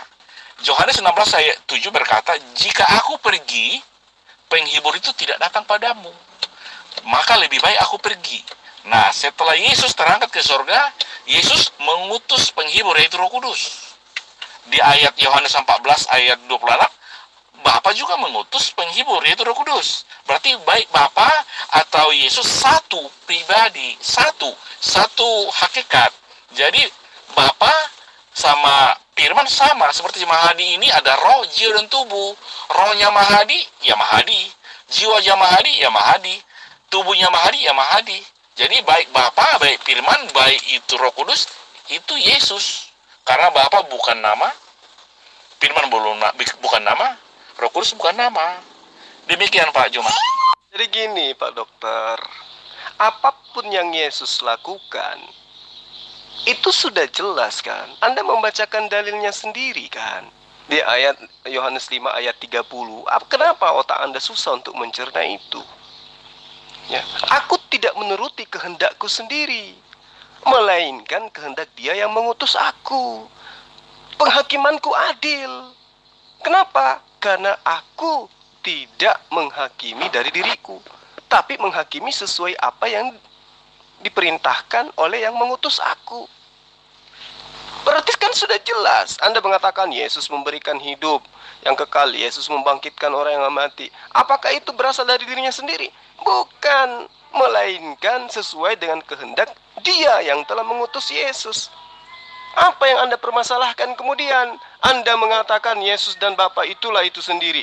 Tapi Anda mengatakan perbedaannya adalah Bapa di surga, Yesus di bumi. Nah, itulah perbedaannya. Justru perbedaan itu membuktikan Yesus itu bukan Tuhan. Anda yang mengasumsikan Yesus itu Tuhan dengan berbagai macam dalil. Bawa-bawa Ibrani lagi. Ketika Anda mengatakan Yesus itu, di dalam Ibrani 1, Yesus itu menciptakan, itu karena kalian memahami Yesus itu adalah firman. Padahal Yesus itu bukan firman. Berapa kali saya harus katakan kepada Anda, Yesus itu bukan firman. Tahu firman nggak? Firman itu perkataan. Dan Yesus itu bukan perkataan. Yang menjadikan Yesus itu firman adalah kalian Kristen-Kristen ini. Tapi Yesus tidak pernah mengatakan, akulah firman. Mana? Coba Anda tunjukkan dalilnya. Di mana, Pak Dokter?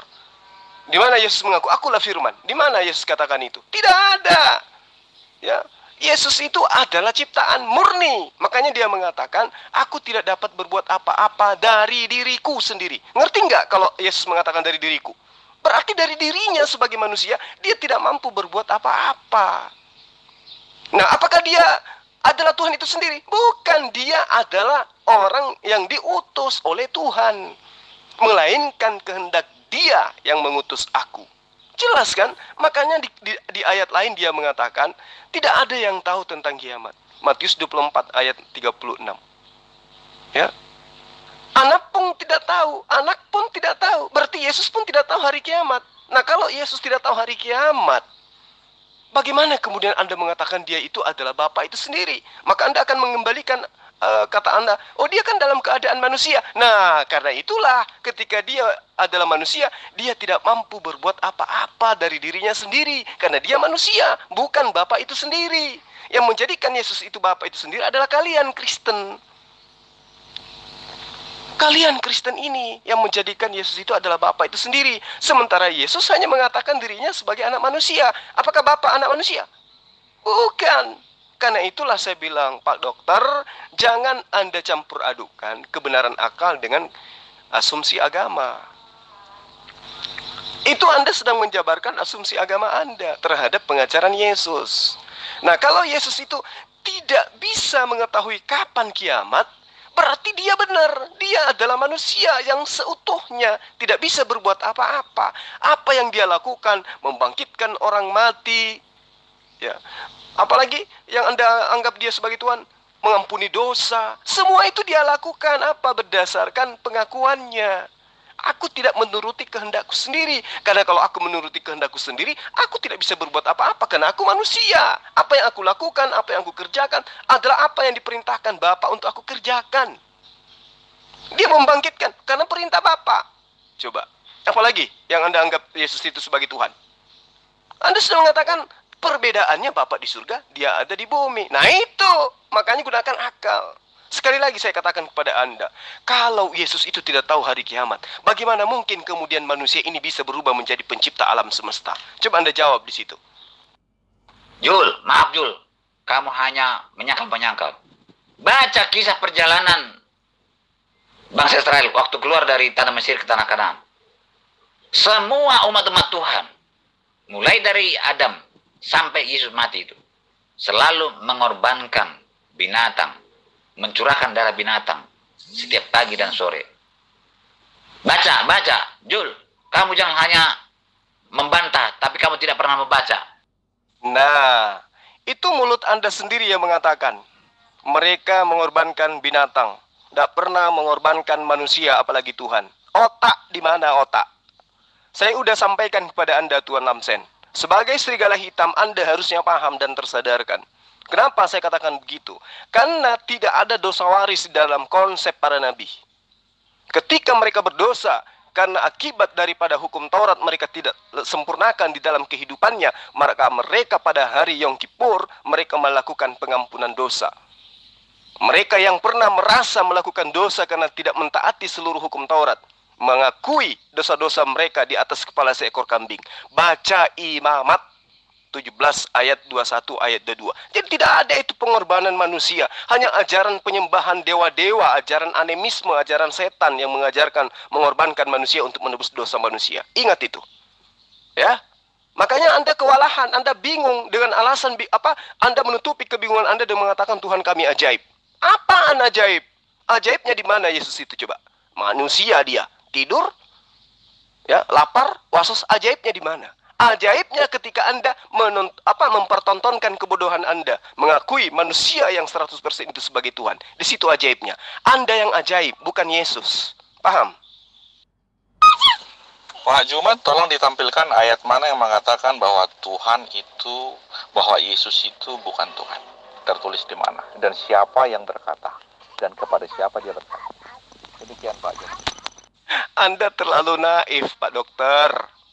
Semua yang ada di dalam perkataan-perkataan Yesus yang ada di dalam kitab Anda, ya, 1000 berjuta, bermiliar, bertriliun persen Yesus mengakui dia bukan Tuhan. Semua perkataannya, yang katanya yang warna merah itu perkataan Yesus. Semua perkataan yang berwarna merah, tidak ada satupun atau sepotong pun atau secuil pun dalil pengakuan Yesus kalau dia itu adalah Tuhan.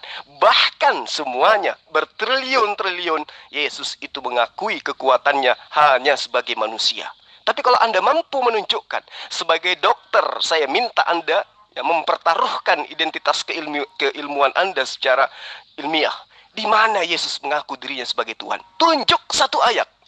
Coba. Tunjuk satu ayat.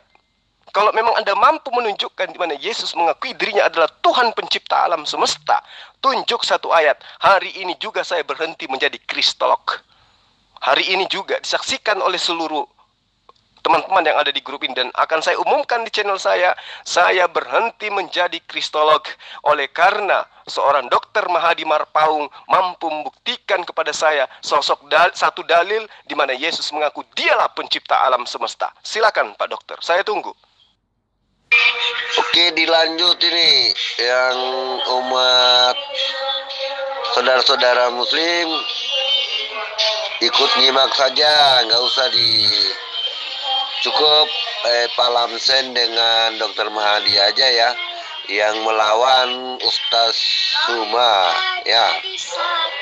Ini kalau Ustaz Suma dikeroyok sama masalah nih. Jangankan dua dari kawan-kawan Kristen ini, 10 aja bisa dilawan ini sama Ustaz Suma. Ya, lanjut, hajar Ustaz Suma. Terima kasih Jul, terima kasih. Itulah buktinya kamu itu tidak paham ajaran Alkitab saya. Saya sudah berapa kali mengajarkan, memberitahukan. Baca Alkitab dengan secara utuh. Utuhnya begini. Tuhan menciptakan manusia itu dalam keadaan baik. Hidup kekal selama-lamanya. Tidak sakit-sakitan. Tapi manusia sakit-sakit lalu mati, rusak karena kesalahan manusia, dosa. Lalu yang menyelamatkan, memperbaiki ini hanya Tuhan sendiri. Tidak bisa manusia lain bisa memperbaiki. Hanya Tuhan. Dia yang datang ke dunia ini menjadi manusia Yesus.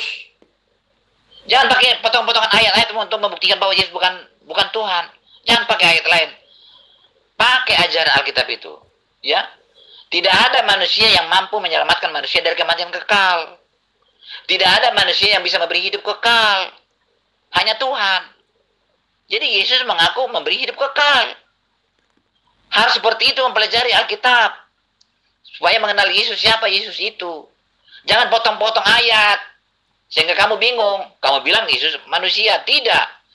Yesus adalah Tuhan yang mengenakan sifat kemanusiaan.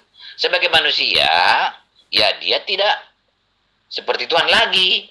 Karena dia sebagai manusia. Tapi dia adalah Tuhan. Pelajari dengan baik, Jul, ya.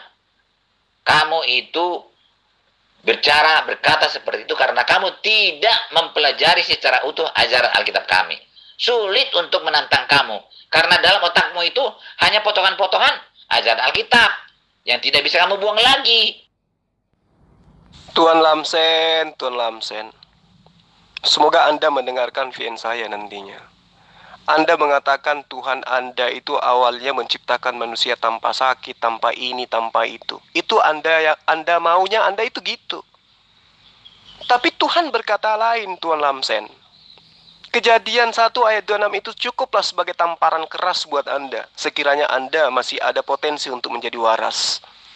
Baiklah kita menjadikan manusia menurut gambar dan menurut perencanaan, menurut rupa kita, menurut sketsa kita, menurut keinginan kita, ya, menurut apa yang kita rancangkan, supaya mereka berkuasa di atas ikan-ikan di laut, dan burung-burung di udara, dan atas ternak, dan atas seluruh bumi, dan atas segala binatang melata yang merayap di bumi. Artinya, dia diperuntukkan untuk mengisi bumi. Pahami itu dengan baik. Ini Adam belum diciptakan, memang sudah dirancangkan untuk mengisi bumi. Kalau dia dirancangkan mengisi bumi, berarti dia dirancangkan hidup di alam yang memiliki keterbatasan. Lalu ketika Anda mengatakan mereka ini membawa dosa kutuk, Anda salah. Di ayat 28-nya dikatakan Allah memberkati mereka. Allah memberkati mereka. Lalu mereka ini dikutuk berdasarkan ajaran Kristen. Padahal manusia itu diberkati. Beranak cuculah, bertambah banyaklah, penuhilah bumi dan taklukkanlah bumi itu. Berkuasalah atas ikan-ikan. Ya, berkuasalah atas burung-burung dan segala binatang yang merayap di atasnya. Ini adalah perintah Allah kepada Adam dan itu digenapi oleh keturunannya. Anda sebagai orang yang tidak menginginkan itu sama dengan setan, sama dengan iblis. Iblis itu sudah merasa nyaman. Ya, tapi dengan terciptanya Adam, dia merasa terganggu. Akhirnya apa yang terjadi? Dia menyalahkan Adam. Gara-gara Adam ini sampai kita harus masuk neraka. Sama dengan Anda. Gara-gara Adam, Anda harus menanggung dosa. Gara-gara Adam, iblis juga menanggung dosa. Apa akibatnya? Kekal di neraka. Begitu juga Anda yang menuduh Adam sebagai akibat daripada dosa. Jadi antara iblis dan Anda itu tidak ada bedanya. Makanya secara terhormat saya sebut Anda itu sebagai serigala hitam. Kalau kemudian Anda mengatakan, itulah makanya Tuhan datang dalam rupa manusia untuk menembus manusia. Pertanyaannya kemudian akan menampar muka Anda. Apakah setelah Yesus datang yang menebus dosa waris, kemudian setelahnya manusia kembali seperti apa yang Anda mimpikan? Yaitu manusia setelah Yesus datang sebagai korban, manusia tidak lagi mengalami maut, manusia tidak lagi mengalami kesusahan. Faktanya, dari Adam sampai hari ini tetap saja manusia itu susah. Sesuai dengan pemikiran Anda. Faktanya dari Adam sampai hari ini, padahal Tuhan Anda sudah datang capek-capek, dibunuh di atas tiang salib, tetap aja faktanya manusia susah. Menurut pandangan Anda kan? Kalau kami umat Islam, kami bahagia hidup di dunia ini. Ada corona, kami bahagia. Ya, karena semua itu dikembalikan kepada Allah. Anda coba, buktinya sebelum Tuhan Anda nuzul menjadi manusia, dibunuh oleh manusia, tidak ada corona. Gimana padahal pada saat sudah ditebus katanya, justru ada corona. Berarti tidak dapat memberikan efek sama sekali sesuai dengan impian Anda. Yesus mau datang menebus dosa ataupun tidak datang menebus dosa, sama aja. Jadi konsep itu adalah konsep tahu isi basi yang Anda jajakan, Tuan Lamsen. Sadarlah, Tuan Lamsen. Sadar. Kehidupan manusia di muka bumi ini, ya, selain daripada menyembah kepada Allah, itu tidak. Makanya dikatakan, saya tidak menciptakan jin dan manusia, kecuali hanya untuk menyembah kepadaku. Pahami itu dengan baik. Artinya kehidupan kita selaku ciptaan, itu adalah diatur oleh Sang Pencipta. Bukan kita yang mengatur Sang Pencipta. Pahami itu. Sudah jelas, Yesus adalah Tuhan karena Yesus itu mampu memberi hidup kekal. Kamu tidak tahu bahwa Yesus bisa memberi hidup kekal? Mana ada manusia yang bisa memberi hidup kekal? Tidak ada manusia seperti Yesus yang asalnya bukan dari bumi ini. Manusia Yesus mati hidup kembali dan ke surga. Manusia mana seperti itu? Itu buktinya adalah Tuhan. Tidak ada manusia berkata, aku datang kembali menjemput kamu, membawa ke surga. Tidak ada perkataan manusia seperti itu. Tidak ada manusia yang mempunyai malaikat berlaksa-laksa. Mana ada manusia seperti itu? Itulah buktinya bahwa Yesus itu adalah Tuhan. Hanya Tuhan yang memiliki malaikat berlaksa-laksa, tidak manusia. Alkitab mengatakan hanya Tuhanlah yang bisa menyelamatkan manusia dari kematian kekal. Hanya Tuhanlah juru selamat. Yesus itu juru selamat. Berarti dia Tuhan. Banyak bukti-buktinya bahwa Yesus adalah Tuhan. Jul. Tuan Lamsen. Ujung-ujungnya Anda kembali juga ke kitab Anda. Katanya tanpa Paulus dan kawan-kawan, Yesus itu tetap aja Tuhan. Sekarang Anda menjilat lidah Anda sendiri, mengajarkan ajaran Paulus kembali dengan mengatakan Yesus itu akan kembali, Yesus itu menyelamatkan, Yesus itu memberi hidup yang kekal. Anda salah. Juru selamat itu cuma satu. Ya, tidak ada juru selamat selain daripada Allah. Karena Allah itu juru selamat, maka pola penyelamatannya kemudian adalah mengutus para nabi, mengutus para rasul, membawa aturan-aturan Tuhan. Maka mereka disebut sebagai juru selamat. Tetapi yang menyelamatkan adalah Allah. Mereka adalah wakil Allah untuk menyampaikan cara selamat itu seperti apa. Dan itu juga diajarkan oleh Rasulullah Muhammad SAW. Qul in kuntum tuhibbunallaha fattabi'uni yuhibbukumullah wa yaghfir lakum dzunubakum wallahu ghafurur rahim. Kalau Anda ingin selamat, maka ikutilah Rasulullah Muhammad SAW. Salomo juga mengatakan seperti itu. Jika Anda ingin selamat, ikutilah aku. Itu juga Salomo katakan. Musa juga katakan seperti itu. Kalau Anda ingin selamat, ikutilah aku. Jadi semua nabi utusan Allah itu adalah juru selamat Allah. Jadi Allah sang pemberi selamat, sebagai juru selamat, dia mengirimkan utusan-utusannya untuk memberi selamat kepada umatnya masing-masing. Anda terlalu naif, terlalu kecil otak Anda untuk memahami itu. Lalu kemudian ketika Anda mengatakan Yesus itu adalah Tuhan, dari mananya Anda bisa mengatakan Yesus itu adalah Tuhan? Yohanes 10 ayat 18, tidak seorang pun mengambil dia daripadaku, melainkan aku akan memberikannya menurut kehendakku sendiri. Aku berkuasa, kata Yesus. Aku berkuasa memberikannya. Aku berkuasa juga mengambilnya kembali. Kenapa? Karena itulah tugas yang ku terima dari Bapakku. Clear kan? Jadi Yesus itu memberikan kuasa, Yesus juga itu berkuasa, bisa membangkitkan, memberikan keselamatan. Kenapa? Karena itu memang tugasnya yang diberi oleh Bapaknya. Siapa Bapak itu? Tuhan alam semesta yang disembah oleh manusia. Pahami itu? Di dalam Yohanes 12 ayat 44. Tetapi Yesus berseru, barang siapa percaya kepadaku, ia bukan percaya kepadaku, tetapi kepada dia yang telah mengutus aku. Jadi Yesus itu hanya utusan, dia hanya duta, dia hanya rasul Tuhan. Makanya disebut Rasulullah. Dan iman seorang muslim tidak akan sempurna kalau tidak mengimani Yesus itu sebagai utusan Allah atau Rasulullah. Ya, dia mengatakan aku berkuasa memberikannya dan juga berkuasa mengambilnya. Kenapa? Karena itulah tugasku yang kuterima dari Tuhanku. Udah selesai. Yohanes 10 ayat 18. Makanya saya katakan kepada Tuan Lamsen dan teman-teman serigala hitam yang lainnya.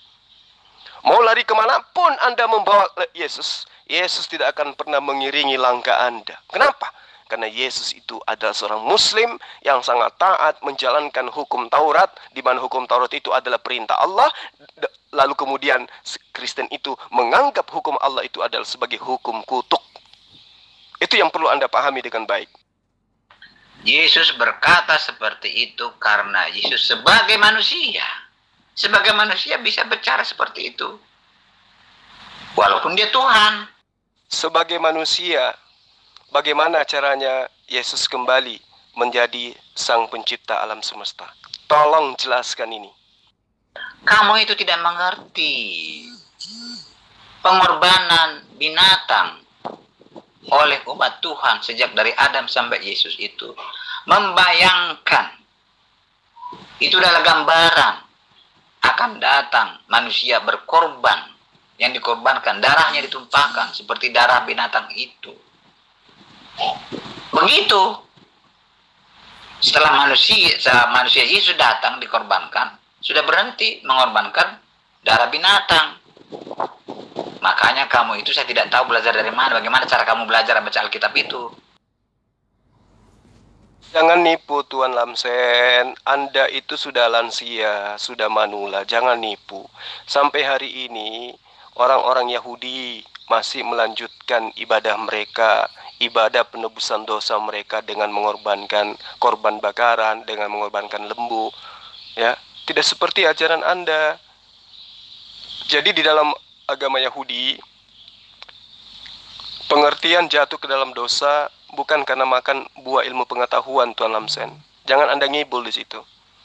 Pengertian jatuh ke dalam dosa bagi orang-orang Yahudi yang memiliki kitab asli, itu jika mereka gagal mentaati hukum Taurat dalam kehidupan sehari-hari mereka. Tapi Kristen dengan gagahnya justru mengutuk hukum Taurat. Gila kak? Gila nggak, Tuan Lamsen?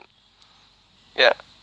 Jadi ketika muncul pertanyaan, apakah Yesus disalib untuk menebus dosa manusia? Karena Adam jatuh ke dalam dosa yang diwariskan ke seluruh umat manusia secara turun-temurun sesuai dengan apa yang Tuan Lamsen imani.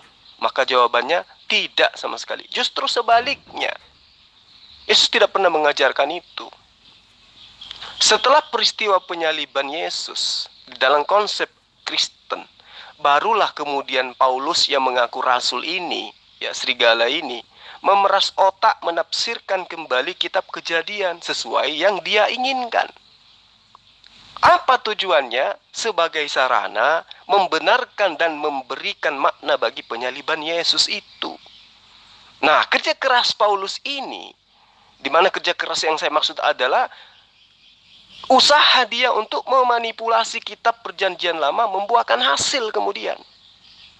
Dia menafsirkan Adam dan Hawa yang makan buah terlarang telah jatuh ke dalam dosa yang kemudian diwariskan kepada seluruh keturunannya.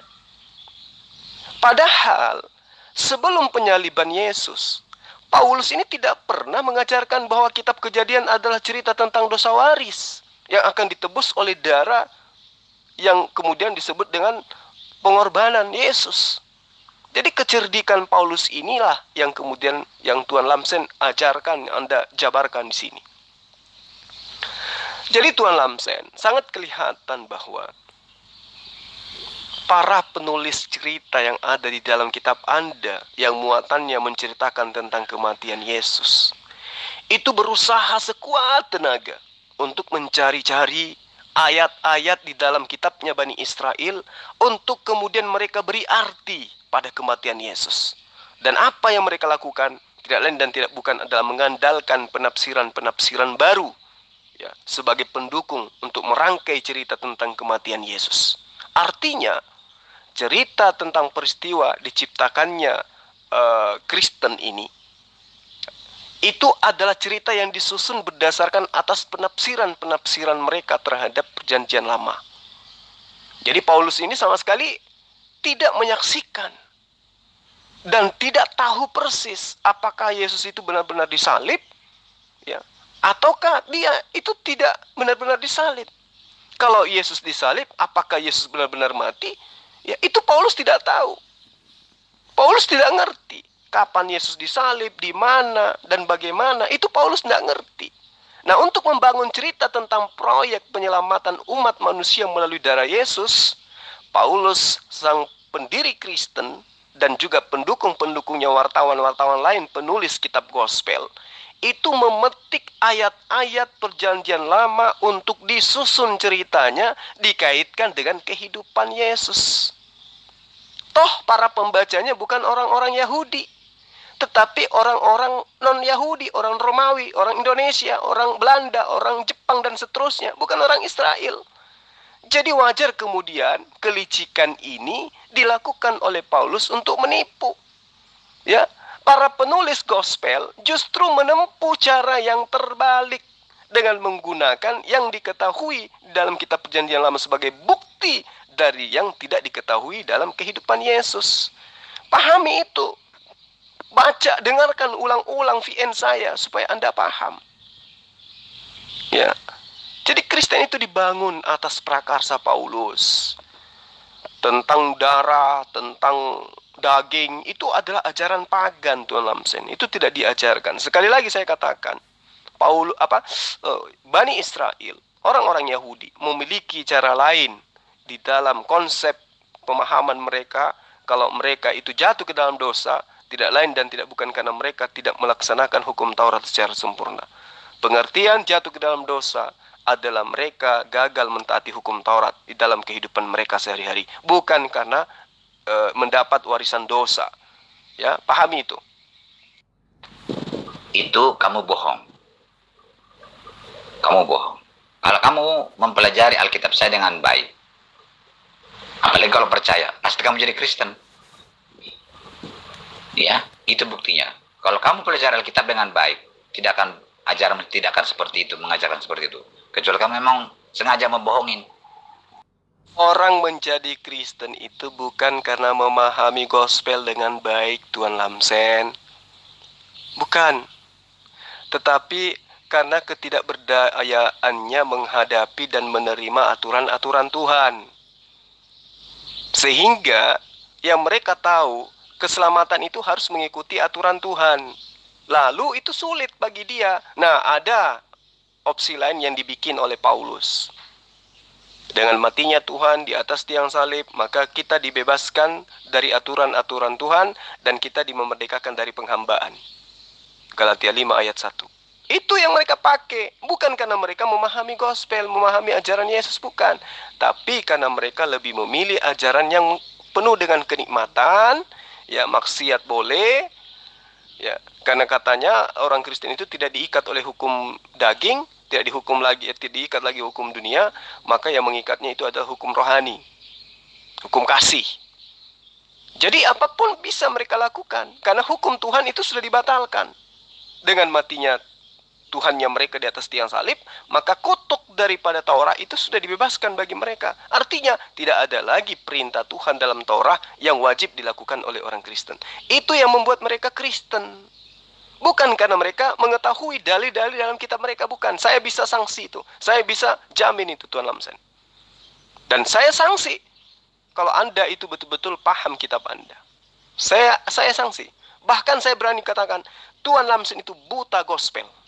Yang Anda pahami hanyalah ayat-ayat Paulus di mana Yesus itu adalah Tuhan, dan kemudian ketika ditabrakkan dengan ajaran Yesus, Anda mengatakan Tuhan kami ajaib. Anda bingung, Yesus itu maha kuasa tapi tidak maha kuasa. Itu kan pernyataan Anda. Dia itu Tuhan dan juga dia adalah manusia. Dia tidak bisa berbuat apa-apa dari dirinya sendiri, dan dia juga bisa berbuat apa-apa dari dirinya. Makanya Anda bingung.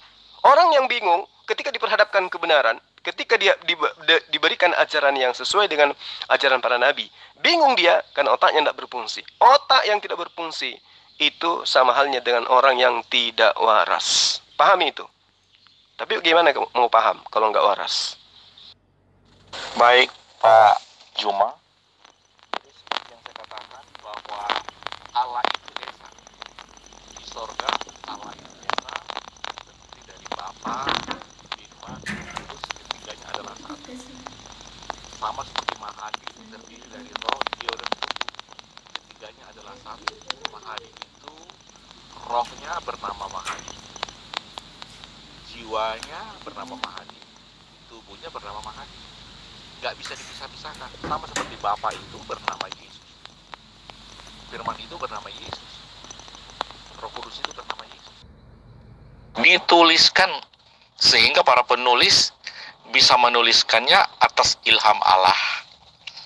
Jadi kalau dikatakan perkataan Yesus langsung, Yesus sendirilah yang mengilhami, Yesus sendirilah Allah itu sendiri. Sama seperti Mahadi. Mahadi memiliki roh, jiwa, dan tubuh. Yang mana Mahadi? Apakah rohnya Mahadi berbeda dengan tubuh Mahadi? Tidak. Apakah rohnya Mahadi berbeda dengan jiwa Mahadi? Tidak. Bapa, Firman, Roh Kudus, ketiganya adalah satu. Apakah berbeda dengan Bapa dengan Firman? Tidak. Kenapa bisa Yesus di bumi, Bapa di sorga? Karena pada zaman dahulu Allah mengatakan firman-Nya, menyampaikan firman-Nya melalui para nabi-nabi. Pada zaman akhir Allah menyatakan firman-Nya melalui perantaraan anaknya. Siapakah anaknya itu? Yesus. Siapakah Yesus itu? Firman.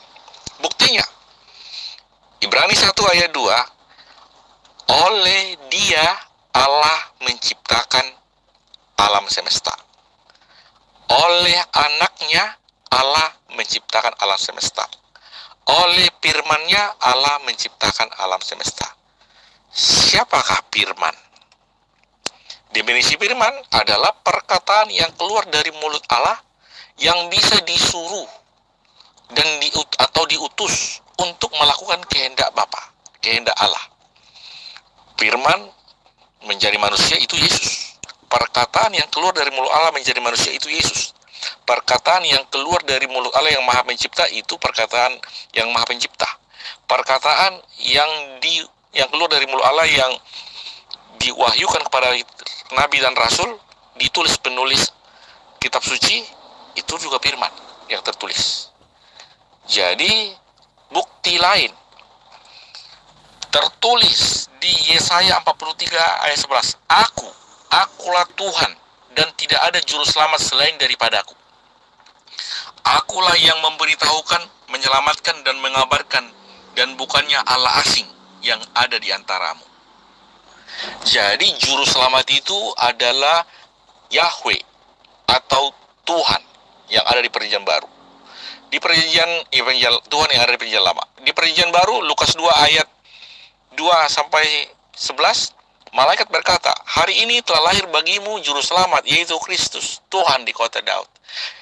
Yesus adalah juru selamat. Aku atau Yahweh yang di Perjanjian Lama, namanya itu belum dinyatakan secara jelas.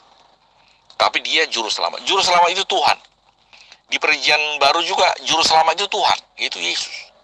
Jadi kalau belum memahami bahwa Bapa, Firman, Roh Kudus ketiganya satu, maka dia tidak akan memahami seluruhnya Bibel, Perjanjian Lama, Perjanjian Baru. Demikian Pak Juma. Contoh lain adalah bahwa Roh Kudus diutus oleh Yesus. Tertulis di Yohanes 16 ayat 7. Ada lebih baik aku jika pergi. Jika aku tidak pergi, maka penghibur tidak akan datang kepadamu. Penghibur itu adalah Roh Kudus. Yohanes 14 ayat 26. Penghibur akan diutus, yaitu Roh Kudus akan diutus Bapa dalam namaku. Jadi Bapa dan Yesus itu satu. Jangan dipisahkan. Cuma ketika Firman telah menjadi manusia, turun ke bumi, dia memang manusia. Jadi kata-kata Yesus selama di bumi itu yang dikuasai oleh Pak Juma. Itu yang dimengerti Pak Juma. Kata Yesus, kata Yesus. Yesus dalam posisi manusia. Waktu itu Yesus manusia. Telah menjadi manusia. Yesus tidak berbuat apa-apa, koma. Aku tidak dapat berbuat apa-apa, koma. Aku menghakimi. Satu sisi tidak bisa berbuat apa-apa, satu sisi juga akan menghakimi.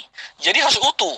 Di Yohanes 5 itu, ayat 11, 21, bahwa apa yang diperbuat oleh Bapa itu juga diperbuat Yesus. Bapa membangkitkan orang mati, menghidupkannya. Yesus juga membangkitkan orang mati dan menghidupkannya sesuai dengan kehendak Yesus. Jadi apa yang diperbuat oleh Bapa itu juga diperbuat Yesus karena orang yang sama, oknum yang sama. Itu bedanya Yesus di bumi, Bapa di sorga. Demikian Pak Juma. Yesus itu bukan firman menurut Yesus, tapi dia adalah firman menurut Paulus. Nah, sekarang Anda itu pengikut Yesus atau pengikut Paulus? Jelas kan? Di mana dalilnya? Tunjukkan. Selain Ibrani, ajaran Yesus, apa ajaran Paulus yang mengatakan firman itu telah menjadikan segala sesuatunya. Sekarang jawab saya Pak Dokter. Di mana Yesus mengaku bahwa dirinya adalah firman? Gak usah panjang lebar. Ya, Anda belum bisa membuktikan kepada saya bahwa Yesus itu mengaku sebagai firman. Kemudian ketika Anda mengais-ngais Yesaya 43 ayat 11, mundur ke ayat 10. Jangan malu-malu Pak Dokter. Kembali ke ayat 10 dari Yesaya 43 itu. Engkaulah saksi-saksiku, tidak ada Tuhan yang dibentuk sebelum aku, dan tidak ada Tuhan yang dibentuk setelahku. Yesus dibentuk jadi manusia. Ngerti enggak? Berarti Yesus itu bukan Tuhan. Karena Tuhan telah mengatakan tidak ada Tuhan yang dibentuk sebelumku dan tidak ada Tuhan yang dibentuk setelahku. Yesus dibentuk 9 bulan, menjadi manusia pula tuh dia. Lalu kemudian tidak ada juru selamat selain daripada Allah. Betul, Yesus itu bukanlah Allah itu sendiri, tetapi dia diperintahkan untuk mengatakan apa yang harus dia katakan. Dia kan sudah mengatakan, aku tidak berkata-kata dari diriku sendiri. Berarti kalaupun dia mengatakan, akulah Tuhan, akulah pencipta alam semesta, itu bukan perkataan dari dirinya sendiri. Karena dia adalah manusia, dia hanya utusan Tuhan. Kalau dia mengatakan, akulah juru selamat itu karena dia sebagai penyampai firman. Yohanes 10 ayat 34. Di dalam kitab Tauratmu dikatakan, setiap orang yang diserahi tugas menyampaikan firman, maka dia adalah Allah. Yesus diserahi tugas menyampaikan firman, maka dia adalah Allah. Saya sudah bosan sebenarnya menyampaikan ini. Rasulullah Muhammad SAW juga mengaku sebagai Allah. Innani ana Allah, la ilaha illa ana, tidak ada Tuhan selain aku. Itu kata Rasulullah Muhammad SAW loh. Lalu apakah kemudian dia itu Allah itu sendiri? Bukan, karena dia adalah manusia, hanya sebagai penyampai firman, hanya wakil Tuhan. Sama dengan Yesus. Jadi terlalu naif jika seorang dokter yang notabene-nya punya ilmu, ya, selalu mengkaji dengan ilmiah, tetapi giliran konsep Tuhan yang Anda kedepankan doktrin dan dogma. Memalukan kalau saya. Kalau saya sebagai dokter, malu saya untuk menjabarkan itu. Saya salut kepada kamu karena kamu pintar ngomong, pintar khotbah, memelintir-melintir ayat Alkitab kamu. Bukan begitu ajaran Alkitab kami. Alkitab kami mengatakan, Tuhan melihat ciptaannya itu dalam keadaan sungguh amat baik. Dan seandainya Adam dan Hawa tidak makan buah pengetahuan itu, dia tidak akan mati. Karena Tuhan berkata, kalau kamu makan buah ini kamu akan mati. Kalau tidak makan pasti tidak akan mati. Jadi kamu cara berpikirnya itu memang bodoh, sangat bodoh. Tapi pintar kamu berkhotbah. Seolah-olah perkataanmu itu benar semua. Betul, dia tidak akan mati. Tetapi tetap saja dia dicipta untuk mengisi bumi. Saya tidak memelintir, Andalah yang memelintirnya. Bukti Anda tidak mampu menunjukkan mana ayatnya di mana Adam akan diciptakan untuk kekal di sorga. Mana? Anda tidak bisa. Anda melintir-melintir ayat di mana-mana supaya Anda bisa dianggap sebagai sebuah perjabaran Anda sebagai sebuah kebenaran. Faktanya tidak kan? Kalaupun Adam itu tidak makan buah ilmu pengetahuan, Tuan Lamsen, tetap saja dia itu diciptakan untuk mengisi bumi. Dalilnya Kejadian 1 ayat 26. Nah, karena dia dicipta untuk mengisi bumi, otomatis dia akan merasakan mati karena dunia ini fana, tidak kekal. Tapi kalau Anda mengatakan, oh tidak, dia diciptakan untuk mengisi Gan Eden selamanya. Mana ayatnya? Tunjuk, supaya tabrakan dengan dalil ini. Baiklah kita menjadikan manusia untuk berkuasa di bumi. Udah jelas. Berarti Adam mau makan buah ilmu pengetahuan ataupun tidak, dia memang dikhususkan hidup di alam yang punya keterbatasan. Ngerti? Itu bukan ajaran Paulus. Yesus itu ditulis oleh Matius, Markus, Lukas, dan Yohanes. Paulus itu terakhir datang itu. Matius, Markus, Lukas, dan Yohanes sudah mengatakan Yesus itu adalah Tuhan yang mengenakan sifat kemanusiaan. Dan bukan Paulus mengatakan Yesus Tuhan, tidak. Paulus itu mengikuti. Pertama sekali Paulus tidak percaya bahwa Yesus adalah Tuhan. Jangan goblok kamu, ya, jangan bodoh. Paulus itu terakhir itu mengatakan Yesus adalah Tuhan. Yang terakhir itu. Tanpa Paulus pun kami sudah tahu bahwa Yesus adalah Tuhan. Tahu nggak? Terbalik Tuan Lamsen, jangan Anda ngigau. Kalau di gereja boleh Anda nipu seperti ini. Di hadapan saya jangan Tuan. Saya ajari ya. 27 kitab yang ada di dalam kitab Perjanjian Baru milik Anda itu pahami, tidak disusun berdasarkan urutan tahun penulisan. Sekali lagi, kitab Anda itu tidak disusun berdasarkan urutan tahun penulisan, melainkan disusun berdasarkan kronologis sejarah kisahnya, dan sebagian karena sifat-sifat muatan daripada sastra yang tersusun di dalamnya. Itu yang Anda harus pahami. Kenapa harus Matius dulu? Kenapa harus Markus dulu? Kenapa harus Lukas dulu? Kenapa harus Yohanes dulu? Kenapa baru Kisah Para Rasul? Kenapa? Karena itu bercerita tentang sejarah. Ya. Sesuai dengan muatan yang ada kemudian tulisannya. Apa muatan yang ada di dalam tulisan daripada pengarang tersebut. Bukan karena Matius lebih dulu menulis. Bukan karena Markus lebih dulu menulis. Bukan karena Lukas lebih dulu menulis. Tidak. Tetapi di dalam tulisan orang yang ditengarai Matius, padahal bukan Matius. Ya, orang yang disebut Markus tapi bukan murid Yesus. Orang yang menulis kitab Lukas yang adalah ya, pesuruh daripada Paulus, pendiri Kristen. Kemudian Yohanes yang bukan anak Nikodemus, dan Kisah Para Rasul tulisan asisten Paulus itu sendiri, itu dituliskan bukan berdasarkan urutan tahun, tetapi berdasarkan atas sejarah yang mereka tuliskan di dalamnya. Pahami itu dengan baik. Kemudian surat-surat kiriman seperti tulisan Paulus, Roma, Korintus, Galatia, Efesus, Filipi, Kolose, Tesalonika, kemudian Timotius, Titus, dan seterusnya. Termasuk satu lagi apa tuh Filemon. Nah, itu dituliskan karena belakangan dibilang disusun di kitab Anda karena memang dia hanya menyurat kepada orang-orang non-Yahudi. Sementara kitab Matius, Markus, Lukas, dan seterusnya menceritakan secara universal tentang Yesus dan hubungannya dengan murid-muridnya serta hubungan Yesus dengan Tuhannya. Bukan karena mereka bertemu dengan Yesus, bukan. Pahami itu. Paulus belakangan ngirim-ngirim surat itu ceritanya tidak menceritakan tentang kisah Yesus, kelahiran Yesus, bukan, tapi itu penuh dengan dogma. Muatan surat-surat Paulus itu hanya dogma. Makanya surat-surat kirimannya ada juga yang disebut Ibrani, Yakobus, Petrus, 1 Yohanes, 2 Yohanes, 3 Yohanes, Yudas, dan seterusnya. Itu semua yang Anda harus pahami. Ya. Kemudian ada lagi kitab nubuatan, kitab mimpi, yaitu kitab Wahyu. Nah, Anda harus pelajari itu metode itu. Jadi periode 5 sebelum Masehi sampai 30 Masehi itu adalah masa kehidupan Yesus yang kemudian diuraikan di dalam kitab yang sudah dikanon, Matius, Markus, dan seterusnya itu. Bukan berarti lebih duluan ditulis, tetapi menceritakan tentang masa 5 sebelum Masehi sampai 30 Masehi. Kemudian periode perkembangan 30 Masehi sampai 60 Masehi itu adalah masa perkembangan karya kerasulan. Makanya di situ dituliskan karya-karya Paulus di tahun itu.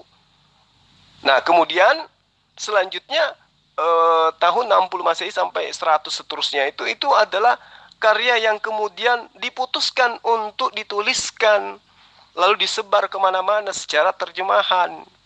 Itu yang Anda harus pahami. Jadi kitab Anda itu tidak disusun berdasarkan tahun penulisannya, bukan, tapi berdasarkan cerita yang ada di dalamnya. Jadi jangan membodohi orang, Tuan Lamsen.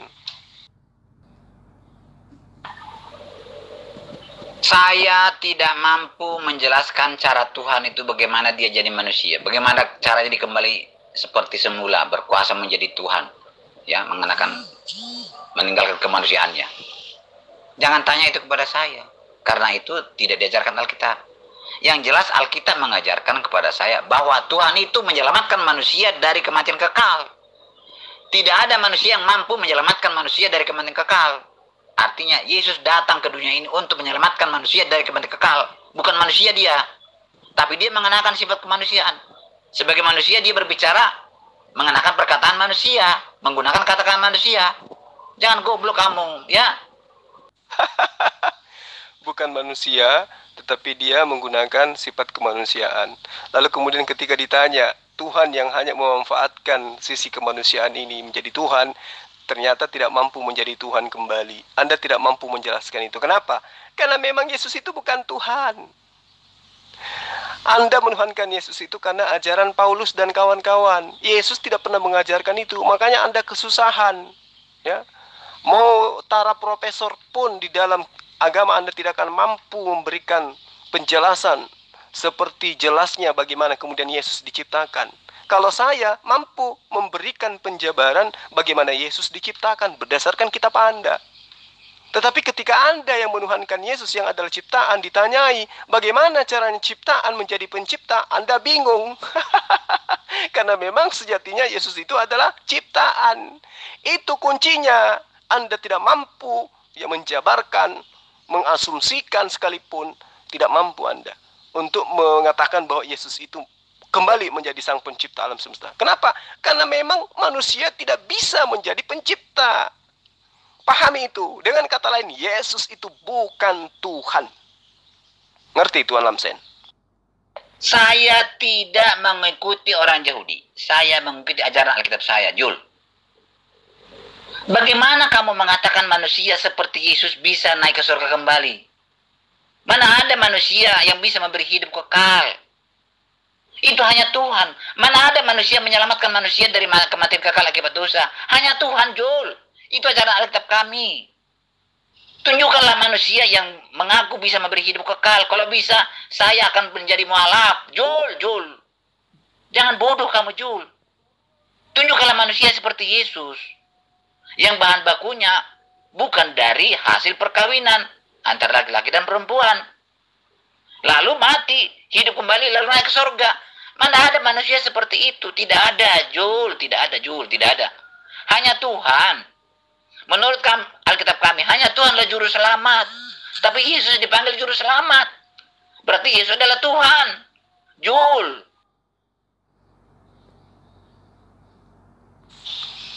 Anda mengatakan saya tidak memahami kitab Anda. Ternyata terbukti Anda yang tidak paham, bukan? Anda tidak bisa menjabarkan Yesus itu menjelma kembali menjadi Tuhan. Karena memang Yesus itu bukan Tuhan. Anda hanya mengatakan tidak ada manusia yang mampu memberikan hidup yang kekal. Faktanya Salomo mengaku dia bisa memberikan hidup yang kekal, yang penting ikut ke dia. Rasulullah Muhammad SAW juga demikian. Qul in kuntum tuhibbunallah fattabi'uni. Ikutilah aku, kata beliau. Ya, untuk apa mengikuti Rasulullah Muhammad SAW? Untuk memberi hidup yang kekal, untuk menerima hidup yang kekal. Coba. Dan orang yang beri hidup yang kekal itu kelak akan disebut dengan orang yang bertakwa. Dan orang yang bertakwa itu kembalinya kemana? Ke jannah, ke surga, paradiso. Dia kembali ke jannah. Nah, untuk menjadi orang yang bertakwa harus ikut kepada siapa? Ikut kepada Rasulullah Muhammad SAW. Qul in kuntum tuhibbunallah fattabi'uni. Ikutlah kepada aku, kata Rasulullah. Berarti bukan cuma Yesus yang beri hidup yang kekal, Rasulullah Muhammad SAW juga. Itu fakta, ada dalilnya.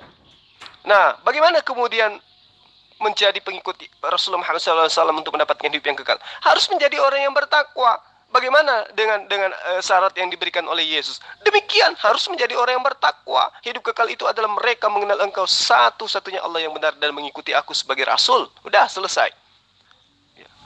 Hidup itu, kata Yesus di dalam Yohanes, hidup kekal itu, kata Yesus, adalah engkau mengikuti firman-Nya, engkau mentaati firman Allah. Jelas kan? Berarti bukan mengikuti perkataan Paulus. Bukan. bukan mengikuti ajaran Kristen, bukan, tetapi mengikuti ajaran Yesus, menyembahnya kepada Allah. La ilaha illallah. Itu kunci hidup kekal. Menurut Yesus, menurut Rasulullah Muhammad SAW, menurut Abraham, menurut Nabi Musa, Daud, dan Salomo. Belajar lagi, Tuan Lamsen. Itu menurut ajaranmu, itu dugaanmu. Saya orang Kristen bukan seperti itu, Jul. Kamu itu fitnah itu. Padahal Islam itu aturannya damai. Ini kok membawa kerusuhan, keributan, menfitnah. Tidak ada seperti itu Kristen. Tidak. Kristen hanya berdasarkan ajaran Alkitab yang mengatakan Yesus telah mati di Golgota untuk menggantikan kematian manusia. Itu ajaran Alkitab. Tapi kamu rubah-rubah. Menfitnah namanya itu. Menghina. Menista agama itu namanya. Menista ajaran Alkitab kami. Alkitab Islam itu katanya damai. Padahal menyakiti hati orang. Mana ada damai seperti itu? Tuan Lamsen. Itu Anda akui sendiri. Bahwa kami menjadi Kristen karena mengimani Yesus mati di Golgota. Jadi apa yang saya katakan, yang mana yang salah? Yang mengajarkan Yesus mati di Golgota untuk menebus dosa manusia siapa? Kristen sendiri, gereja sendiri kan, Paulus dan kawan-kawan kan. Yesus nggak pernah mengajarkan itu. Jadi saya tidak ada memfitnah. Kalau Anda tersakiti itu bukan karena saya. Anda tersakiti karena Anda ditampar oleh ajaran Yesus. Melalui saya mengajarkan Anda. Ajaran Yesus itu saya sampaikan kepada Anda. Yesus mengatakan, aku tidak dapat berbuat apa-apa dari diriku sendiri. Ya. Bahkan dengan senang saya mengatakan kepada Anda, aku datang bukan atas kehendakku sendiri. Udah selesai. Berarti Yesus itu bukan Tuhan. Bahkan dia mengatakan, aku Yesus berkuasa memberikan dan berkuasa mengambilnya kembali. Nah, Anda tepuk tangan kan? Hore, Yesus berkuasa. Tetapi Anda tidak sampai kepada pernyataan Yesus yang lain. Sebab inilah tugas yang memang kuterima dari Tuhanku, dari Bapakku. Oh, orang yang punya akal akan mengatakan, oh ternyata ini hanya tugas yang diberikan kepada dia. Berarti dia bukan Tuhan. Itu yang perlu Anda pahami. Yesus mengatakan di dalam Yohanes 12 ayat 4. Barang siapa percaya kepadaku, ia bukan percaya kepadaku, tetapi percaya kepada dia yang telah mengutus aku. Jadi berhenti menuhankan Yesus, Tuan Lamsen. Karena Yesus itu bukan Tuhan. Dia itu adalah utusan Tuhan. Mau seperti apapun Anda menobatkan Yesus, Yesus tetap akan mengelak kalau dia bukan Tuhan. Ya, dia akan tetap mengelak. Yohanes 14 ayat 10. Tidak percayakah engkau pada aku? Bahwa aku di dalam Bapa, Bapa di dalam aku. Wah, orang Kristen tepuk tangan. Oh, Yesus itu Tuhan, karena Tuhan ada di dalam dia di dalam Tuhan. Tetapi ayat selanjutnya, apa yang aku katakan kepadamu, tidak aku katakan dari diriku sendiri. Tetapi Bapa yang diam di dalam aku, dialah yang melakukan pekerjaannya. Jadi Yesus melakukan apapun, itu bukan Yesus, tetapi Bapa yang bekerja di situ. Artinya, apapun yang diperlihatkan oleh Yesus, mujizat apapun yang dipertontonkan Yesus, itu bukan dari dirinya, tetapi mujizat, kemampuan, keluar biasaan yang diberikan oleh Tuhannya untuk ia perlihatkan kepada manusia. Saatnya Anda siuman, Tuan Lamsen. Otakmu tidak mampu memahami perkataan Alkitab yang mengatakan, lalu Tuhan melihat ciptaannya sungguh amat baik. Otakmu tidak mampu memahami apa perkataan Tuhan terhadap Adam. Kalau kamu makan ini, kamu akan mati. Kalau tidak kamu makan, kamu tidak akan mati. Artinya manusia tidak akan mati kalau dia tidak memakan buah itu. Tidak ada perkataan yang seperti kata-kata dalam Alkitab, tapi bisa saya terjemahkan. Jadi otakmu tidak mampu memahami ajaran Alkitab. Bukan otak saya yang tidak mampu memahami ajaran gospel, Bible, bukan. Tetapi otak Anda yang tidak mampu menerima penjabaran yang saya sampaikan. Karena landasan jabaran saya itu adalah kitab yang Anda pegang sebagai kitab yang dianggap suci. Ya, tidak ada dalil yang mengatakan Adam diciptakan di Gan Eden untuk hidup kekal. Nggak ada itu, Tuan Lamsen. Adam diciptakan di Gan Eden untuk mengisi bumi. Belajar lagi. Jangan Anda memaksakan asumsi Anda, doktrin agama Anda kepada kebenaran. Ya, kesalahan yang Anda susun mau sampai di langit pun tidak akan sampai kepada kebenaran karena dasarnya memang sudah salah. Pahami itu.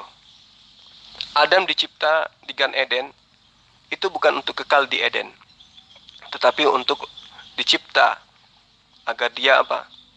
Mengisi bumi. Itu yang perlu Anda pahami. Dia diciptakan bukan untuk Eden, tetapi untuk Haaretz, untuk mengisi bumi, Tuan Lamsen. Jadi Anda jangan mempermalukan diri Anda sendiri dengan asumsi-asumsi yang Anda susun agar Anda itu bisa mendapatkan keselamatan secara gratis. Anda mimpi, ya, Anda mimpi, Tuan Lamsen.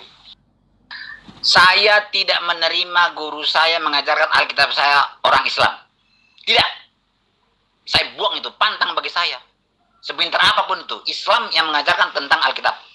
Pantang itu. Ya, karena memang Islam itu menolak ajaran Alkitab. Ya tidak mungkinlah Islam mengajarkan ajaran Alkitab. Seperti kamu itu, saya buang. Jangan coba-coba mengajari saya. Saya tidak akan mau menerima kamu sebagai guru saya. Karena kamu Islam. Meskipun saya Islam, tapi saya jujur menyampaikan apa yang ada di dalam kitab Anda. Tidak seperti mereka yang menginginkan perpuluhan. Kalau orang-orang Kristen yang mengajarkan gospel kepada Anda, tujuannya pasti supaya Anda tetap Kristen dan Anda mengajarkan Kristen kepada orang lain, dan semakin banyak orang lain menjadi Kristen, maka semakin banyak perpuluhan. Itu tujuannya. Maka firman telah menjadi perpuluhan. Kalau saya berbeda, saya menunjukkan dengan jujur apa yang tertuang di dalam kitab Anda sejujur-jujurnya.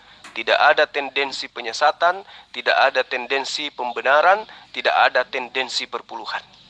Beda dengan orang-orang yang menginginkan Anda menjadi pengikut setan selamanya. Kenapa saya mengatakan pengikut setan? Saya sudah menjelaskan di atas. Iblis tidak menginginkan sujud kepada Adam. Anda juga tidak mau sujud kepada Adam.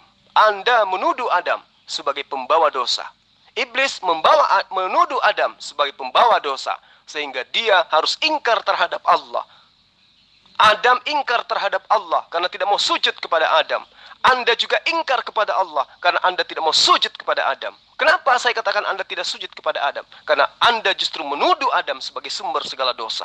Iblis pun yang tadinya taat kepada Allah, bahkan disebut sebagai malaikat, menjadi iblis kemudian karena dia tidak mau sujud kepada Adam, tidak mau menunduk kepada Adam, malah menuduh Adam sebagai pembawa daripada penyebab daripada keingkaran mereka.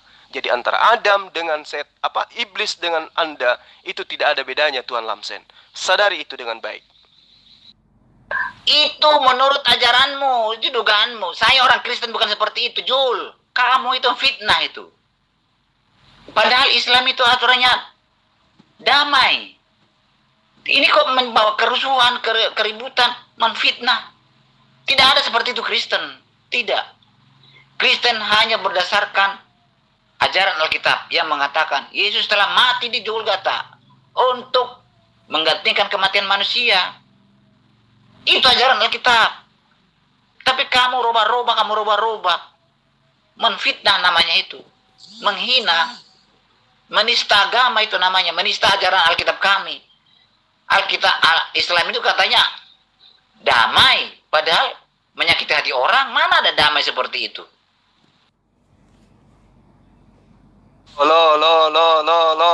Tuan Lamsen, itu Anda akui sendiri bahwa kami menjadi Kristen karena mengimani Yesus mati di Golgota. Jadi apa yang saya katakan, yang mana yang salah? Yang mengajarkan Yesus mati di Golgota untuk menebus dosa manusia siapa? Kristen sendiri, gereja sendiri kan, Paulus dan kawan-kawan kan. Yesus nggak pernah mengajarkan itu. Jadi saya tidak ada memfitnah. Kalau Anda tersakiti itu bukan karena saya. Anda tersakiti karena Anda ditampar oleh ajaran Yesus. Melalui saya mengajarkan Anda. Ajaran Yesus itu saya sampaikan kepada Anda. Yesus mengatakan, aku tidak dapat berbuat apa-apa dari diriku sendiri. Ya. Bahkan dengan senang saya mengatakan kepada Anda, aku Tidak, aku datang bukan atas kehendakku sendiri. Udah selesai. Berarti Yesus itu bukan Tuhan. Bahkan dia mengatakan, aku Yesus berkuasa memberikan dan berkuasa mengambilnya kembali. Nah, Anda tepuk tangan kan? Hore, Yesus berkuasa. Tetapi Anda tidak sampai kepada pernyataan Yesus yang lain. Sebab inilah tugas yang memang kuterima dari Tuhanku, dari Bapakku. Oh, orang yang punya akal akan mengatakan, oh ternyata ini hanya tugas yang diberikan kepada dia. Berarti dia bukan Tuhan. Itu yang perlu Anda pahami. Yesus mengatakan di dalam Yohanes 12 ayat 44, barang siapa percaya kepadaku, ia bukan percaya kepadaku, tetapi percaya kepada dia yang telah mengutus aku. Jadi berhenti menuhankan Yesus Tuhan Lamsen, karena Yesus itu bukan Tuhan. Dia itu adalah utusan Tuhan. Mau seperti apapun Anda menobatkan Yesus, Yesus tetap akan mengelak kalau dia bukan Tuhan. Ya, dia akan tetap mengelak. Yohanes 14 ayat 10, tidak percayakah engkau pada aku, bahwa aku di dalam Bapa, Bapa di dalam aku. Wah, orang Kristen tepuk tangan. Oh, Yesus itu Tuhan, karena Tuhan ada di dalam dia di dalam Tuhan. Tetapi ayat selanjutnya, apa yang aku katakan kepadamu, tidak aku katakan dari diriku sendiri. Tetapi Bapa yang diam di dalam aku, dialah yang melakukan pekerjaannya. Jadi Yesus melakukan apapun itu bukan Yesus, tetapi Bapa yang bekerja di situ. Artinya, apapun yang diperlihatkan oleh Yesus, mujizat apapun yang dipertontonkan Yesus, itu bukan dari dirinya, tetapi mujizat, kemampuan, keluar biasaan yang diberikan oleh Tuhannya untuk ia perlihatkan kepada manusia. Saatnya Anda siuman, Tuan Lamsen. Jelas kamu tidak paham. Otakmu dungu. Tidak bisa membedakan manusia Yesus dengan manusia biasa. Saya sudah katakan, buktikan ada nggak manusia pernah mengaku bisa memberi hidup kekal. Hanya Tuhan. Yesus mengaku bisa memberi hidup kekal kepada manusia. Berarti dia adalah Tuhan. Tidak ada manusia berasal dari surga kembali ke surga. Hanya Yesus. Berarti dia adalah Tuhan. Bukan manusia biasa. Itu yang tidak bisa kamu buktikan. Karena kamu bodoh. Tolol. Kalau Tuan Lamsen itu tidak bodoh, maka Tuan Lamsen sudah bisa menjelaskan kepada saya bagaimana manusia bisa berubah menjadi pencipta alam semesta. Yesus itu manusia. Oke lah, dia manusia yang beda daripada manusia yang lain. Dia adalah manusia yang paling hebat lah pokoknya. Paling hebat di antara seluruh manusia. Nah, manusia yang paling hebat di antara seluruh manusia ini bagaimana caranya dia bisa menjadi pencipta alam semesta. Sementara dia tidak bisa berbuat apa-apa dari dirinya sendiri. Dia tidak bisa berkata-kata dari dirinya sendiri. Apa yang dilakukan, apa yang diperintahkan oleh Tuhannya untuk ia lakukan. Bagaimana caranya dia menjadi Tuhan? Sementara Tuhan tidak pernah mengatakan, jadilah Tuhan, wahai Yesus. Tidak pernah. Jadi dia tidak bisa menjadi Tuhan karena dia adalah manusia. Kalau Anda mengatakan, saya tidak mampu menjelaskan itu karena Anda bodoh, menuhankan ciptaan. Dan ketika Anda dimintai, coba Anda buktikan bahwa ciptaan yang Anda sembah itu adalah pencipta. Anda tidak bisa. Anda hanya mengatakan, Tuhan kami ajaib. Yang bodoh siapa di sini? Coba. Sorry, tadi yang saya katakan Yohanes 15 ayat 30 itu, yang sebenarnya adalah Yohanes 15 ayat 10. Mohon maaf, saya keliru menyebut ayat. Ya. Jadi, Tuan Lamsen, Yohanes 15 ayat 10, ya, maaf ya. Jadi, saya hanya ingin mengatakan begini, Tuan. Sehebat apapun Tuhan menjadikan Yesus itu sebagai Tuhan, Anda akan selalu ditampar oleh ajaran Yesus itu sendiri. Karena Yesus di ending, di final daripada ajarannya, tetap dia adalah manusia yang melakukan mukjizat-mukjizat hanya berdasar terhadap perintah Tuhannya. Ya, supaya dunia tahu bahwa aku mengasihi Bapa dan bahwa aku melakukan segala sesuatunya seperti yang diperintahkan Bapa kepadaku. Itu pengakuan Yesus. Di dalam Yohanes 17 ayat 7 juga dikatakan, mereka semua sekarang tahu bahwa apa yang ada pada diriku itu bukan daripada aku, bukan berasal daripada aku, tapi berasal dari Bapa yang telah mengutus aku. Selesai. Sehebat apapun Yesus di mata Anda, bagi kami, dia hanyalah seorang utusan Tuhan, bukan siapa-siapa. Pak Juma, seluruh tulisan yang ada di Bible mulai dari Kejadian sampai Wahyu itu adalah perkataan yang keluar dari mulut Allah yang ditulis.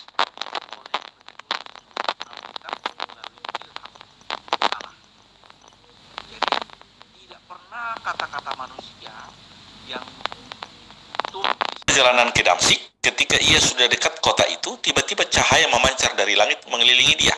Ia rebah ke tanah dan kedengaranlah olehnya suara yang berkata kepadanya, "Saulus, Saulus, mengapa engkau menganiaya aku?" Jawab Saulus, "Siapakah engkau, Tuhan?" Katanya, "Akulah Yesus yang kau aniaya itu. Tetapi bangunlah dan pergilah ke dalam kota. Di sana akan dikatakan kepadamu apa yang harus kau perbuat." Maka termangu-mangulah teman-temannya seperjalanan, karena mereka memang mendengar suara itu, tetapi tidak melihat seorang juga pun. Saulus bangun dan berdiri, lalu membuka matanya, tetapi ia tidak dapat melihat apa-apa. Mereka harus menuntun dia masuk ke Damsyik. 3 hari lamanya ia tidak dapat melihat, dan 3 hari lamanya ia tidak makan dan minum. Di Damsyik ada seorang murid Tuhan bernama Ananias. Firman Tuhan kepadanya dalam suatu penglihatan. "Ananias," jawabnya, "Ini aku, Tuhan." Firman Tuhan, "Mari, pergilah ke jalan yang bernama Jalan Lurus, dan carilah di rumah Yudas seorang dari Tarsus yang bernama Saulus. Ia sekarang berdoa." Dan dalam suatu penglihatan ia melihat bahwa seorang yang bernama Ananias masuk ke dalam dan menumpangkan tangannya ke atasnya supaya ia dapat melihat lagi. Jawab Ananias, "Tuhan, dari banyak orang telah kudengar tentang orang itu, betapa banyaknya kejahatan yang dilakukannya terhadap orang-orang kudusmu di Yerusalem. Dan ia datang kemari dengan kuasa penuh dari imam-imam kepala untuk menangkap semua yang memanggil namamu. Tetapi firman Tuhan kepadanya, 'Pergilah, sebab orang ini adalah alat pilihan bagiku untuk memberitakan namaku kepada bangsa-bangsa lain, serta raja-raja dan orang-orang Israel. Aku sendiri akan menunjukkan kepadanya betapa banyaknya penderitaan yang harus ia tanggung oleh karena namaku.' Lalu pergilah Ananias ke situ dan masuk ke rumah itu. Ia menumpangkan tangannya ke atas Saulus. Katanya, 'Saulus, saudaraku, Tuhan Yesus yang telah menampakkan diri kepadamu di jalan yang kau lalui telah menyuruh aku kepadamu, supaya engkau dapat melihat lagi dan penuh dengan Roh Kudus.' Dan seketika itu juga seolah-olah selaput gugur dari matanya, sehingga ia dapat melihat lagi. Ia bangun lalu dibaptis. Dan setelah ia makan, pulihlah kekuatannya." Itulah secara singkat. Masih banyak lagi pertobatan. Dan di Kisah Rasul 11 ayat 26, orang pertama kali disebut Kristen itu di kota Antioquia. Murid-murid itu dikatakan Kristen di kota Antioquia. Di kota Antioquia itu, yang diutus ke kota Antioquia itu adalah Barnabas. Cuma Barnabas itu menjemput Saulus dari Damsyik. Jadi di Antioquia itu Barnabas adalah orang yang diutus jemaat ke Antioquia, bukan Saulus. Justru Saulus dijemput Barnabas.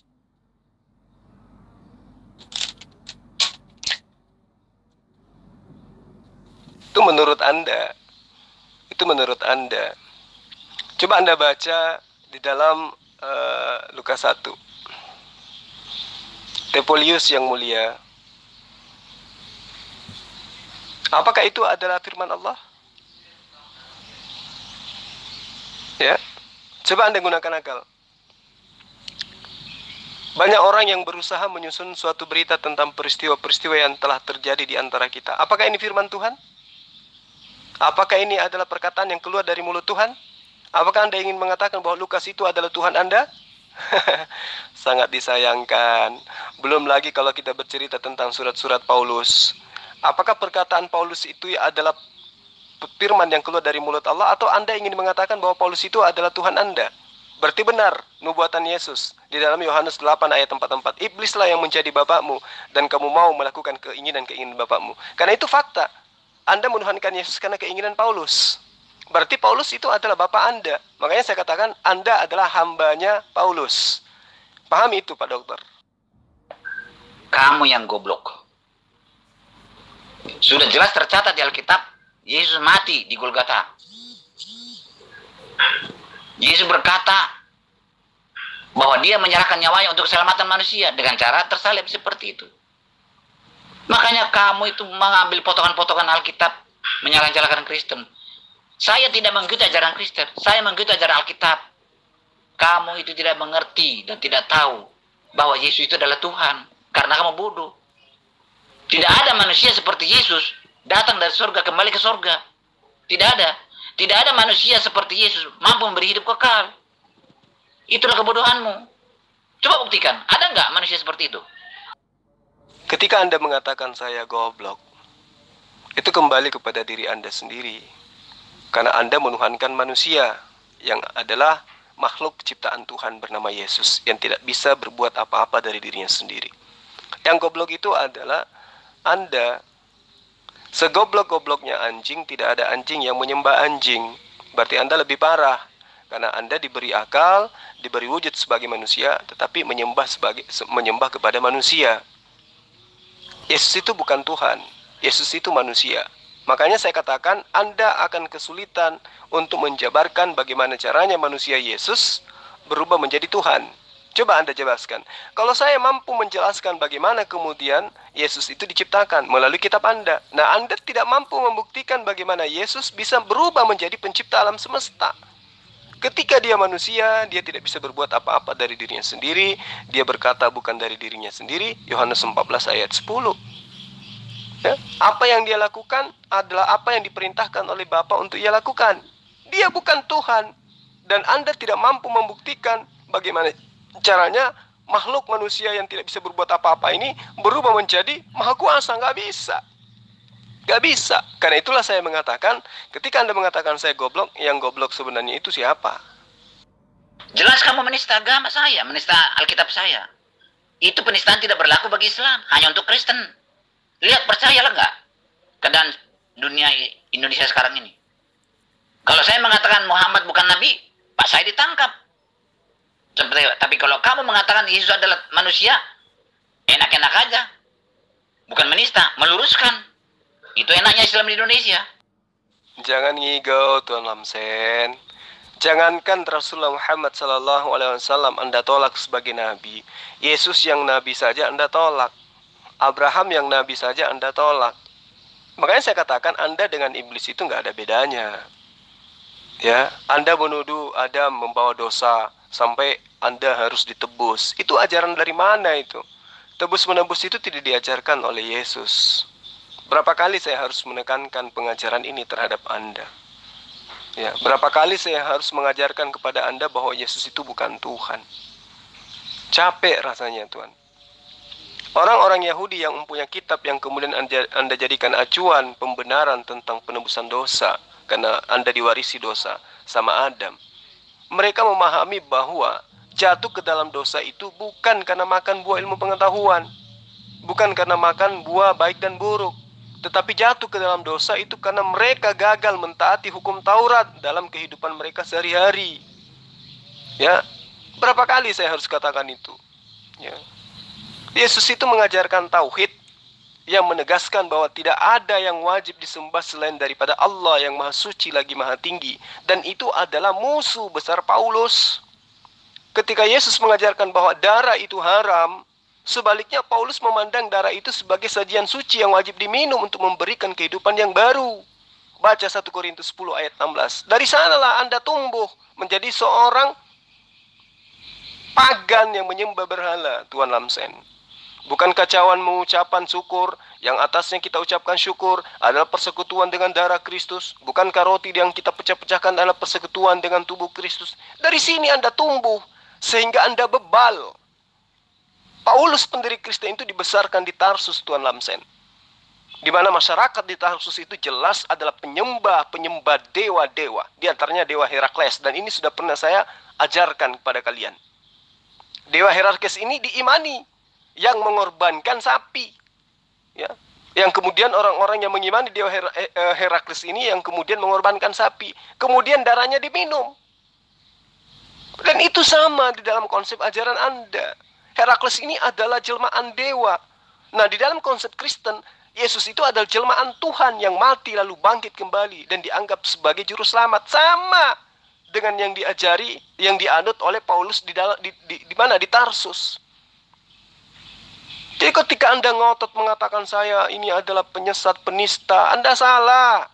Anda dilahirkan dari 1 Korintus 10 ayat 16. Peminum darah, pemakan daging manusia.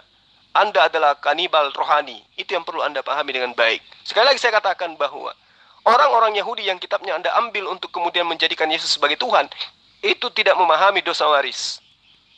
Mereka mengatakan mereka punya dosa karena mereka justru tidak mentaati hukum Taurat. Kalian justru menghilangkan hukum Taurat dengan matinya Yesus di tiang salib. Jauh berbeda antara konsep keselamatan dan konsep abal-abal yang Anda tawarkan kepada manusia. Pahami itu.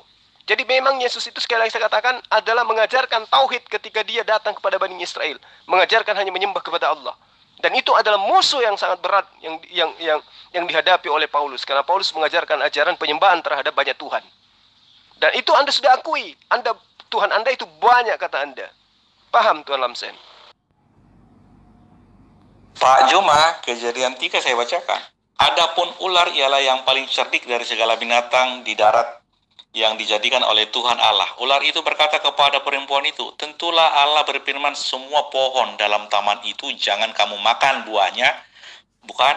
Lalu sahut perempuan itu kepada ular itu, buah pohon-pohonan dalam taman ini boleh kami makan, tetapi tentang buah pohon yang ada di tengah-tengah taman, Allah berfirman, jangan kamu makan ataupun raba buah itu, nanti kamu mati. Tetapi ular itu berkata kepada perempuan itu, sekali-kali kamu tidak akan mati. Tetapi Allah mengetahui bahwa pada waktu kamu memakannya, matamu akan terbuka dan kamu akan menjadi seperti Allah, tahu tentang yang baik dan yang jahat. Perempuan itu melihat bahwa buah pohon itu baik untuk dimakan dan sedap kelihatannya. Lagi pula pohon itu menarik hati karena memberikan pengertian. Lalu ia mengambil dari buahnya dan dimakannya dan diberikannya juga kepada suaminya yang bersama-sama dengan dia. Dan suaminya pun memakannya. Maka terbukalah mata mereka berdua dan mereka tahu bahwa mereka telanjang. Lalu mereka menyemat daun pohon ara dan membuat cawat. Ketika mereka mendengar bunyi langkah Tuhan Allah yang berjalan-jalan dalam taman itu, maka pada waktu hari sejuk bersembunyilah manusia dan istrinya itu terhadap Tuhan Allah di antara pohon-pohon di dalam taman. Tetapi Tuhan Allah memanggil manusia itu dan berfirman kepadanya, di manakah engkau? Ia menjawab, ketika aku mendengar bahwa engkau ada dalam taman itu, aku menjadi takut karena aku telanjang, sebab itu aku bersembunyi. Firman-Nya, siapakah yang memberitahukan kepadamu bahwa engkau telanjang? Apakah engkau makan dari buah pohon yang kularang engkau makan itu? Manusia itu menjawab, perempuan yang kau tempatkan di sisiku, dialah yang memberi dari buah pohon itu kepadaku, maka kau makan. Kemudian berfirmanlah Tuhan Allah kepada perempuan itu, apakah yang telah kau perbuat itu? Jawab perempuan itu, ular itu yang memperdaya aku, maka aku makan. Lalu berfirmanlah Tuhan Allah kepada ular itu, karena engkau berbuat demikian, terkutuklah engkau di antara segala ternak dan di antara segala binatang hutan, dengan perutmu lah engkau akan menjalar dan di tanahlah kau makan seumur hidupmu. Aku akan mengadakan permusuhan antara engkau dan perempuan itu, antara keturunanmu dan keturunannya akan meremukkan kepalamu dan engkau akan meremukkan tumitnya. Firman-Nya kepada perempuan itu, susah payahmu waktu mengandung akan kubuat sangat banyak. Dengan kesakitan engkau akan melahirkan anakmu, namun engkau akan berahi kepada suamimu dan ia akan berkuasa atasmu. Lalu firman-Nya kepada manusia itu, karena engkau mendengarkan perkataan istrimu dan memakan dari buah pohon yang telah kuperintahkan kepadamu, jangan makan daripadamu, maka terkutuklah tanah karena engkau, dengan bersusah payah engkau akan mencari rezekimu dari tanah seumur hidupmu. Semak duri dan rumput duri akan dihasilkan bagimu, dan tumbuh-tumbuhan di padang akan menjadi makananmu. Dengan berpeluh engkau akan mencari makananmu sampai engkau kembali lagi menjadi tanah, karena dari situlah engkau diambil, sebab engkau debu dan engkau akan menjadi debu kembali. Jadi Pak Juma, di ayat 3 itu, tetapi tentang buah pohon yang ada di tengah-tengah taman, Allah berfirman, jangan kamu makan atau raba buah itu, nanti kamu mati. Mereka memakan itu bukan serta merta mati. Dari awal Allah mau menciptakan manusia itu hidup kekal. Tapi karena mereka melanggar, maka manusia itu akan mati. Yang pertama mati adalah rohaninya, bukan tubuhnya. Walaupun dari awal Tuhan mau menciptakan mereka kekal selama-lamanya tanpa kematian. Tetapi karena mereka melanggar, akhirnya mereka harus mati. Yang pertama mati adalah rohani mereka. Mereka terkutuk dan mereka terusir dari Taman Eden. Inilah yang saya terangkan dulu ketika kita diskusi mengenai lahir kembali, lahir dari air dan roh. Ya, Pak Juma, lahir dari air dan roh. Jika tidak dilahirkan dari air, dia tidak bisa melihat kerajaan sorga atau kerajaan Allah. Yohanes 3 itu. Saya bacakan supaya jangan salah. Ini bukan tafsir, ini tertulis. Yang tertulis kita pelajari bersama-sama, nanti Roh Kudus akan memberitahukan pengertian-pengertian baru kepada orang yang membuka hati. Ada orang mencari firman Tuhan untuk mencari-cari kesalahan, tapi ada mencari untuk mencari kebenaran. Yohanes 3 ayat 3, saya bacakan.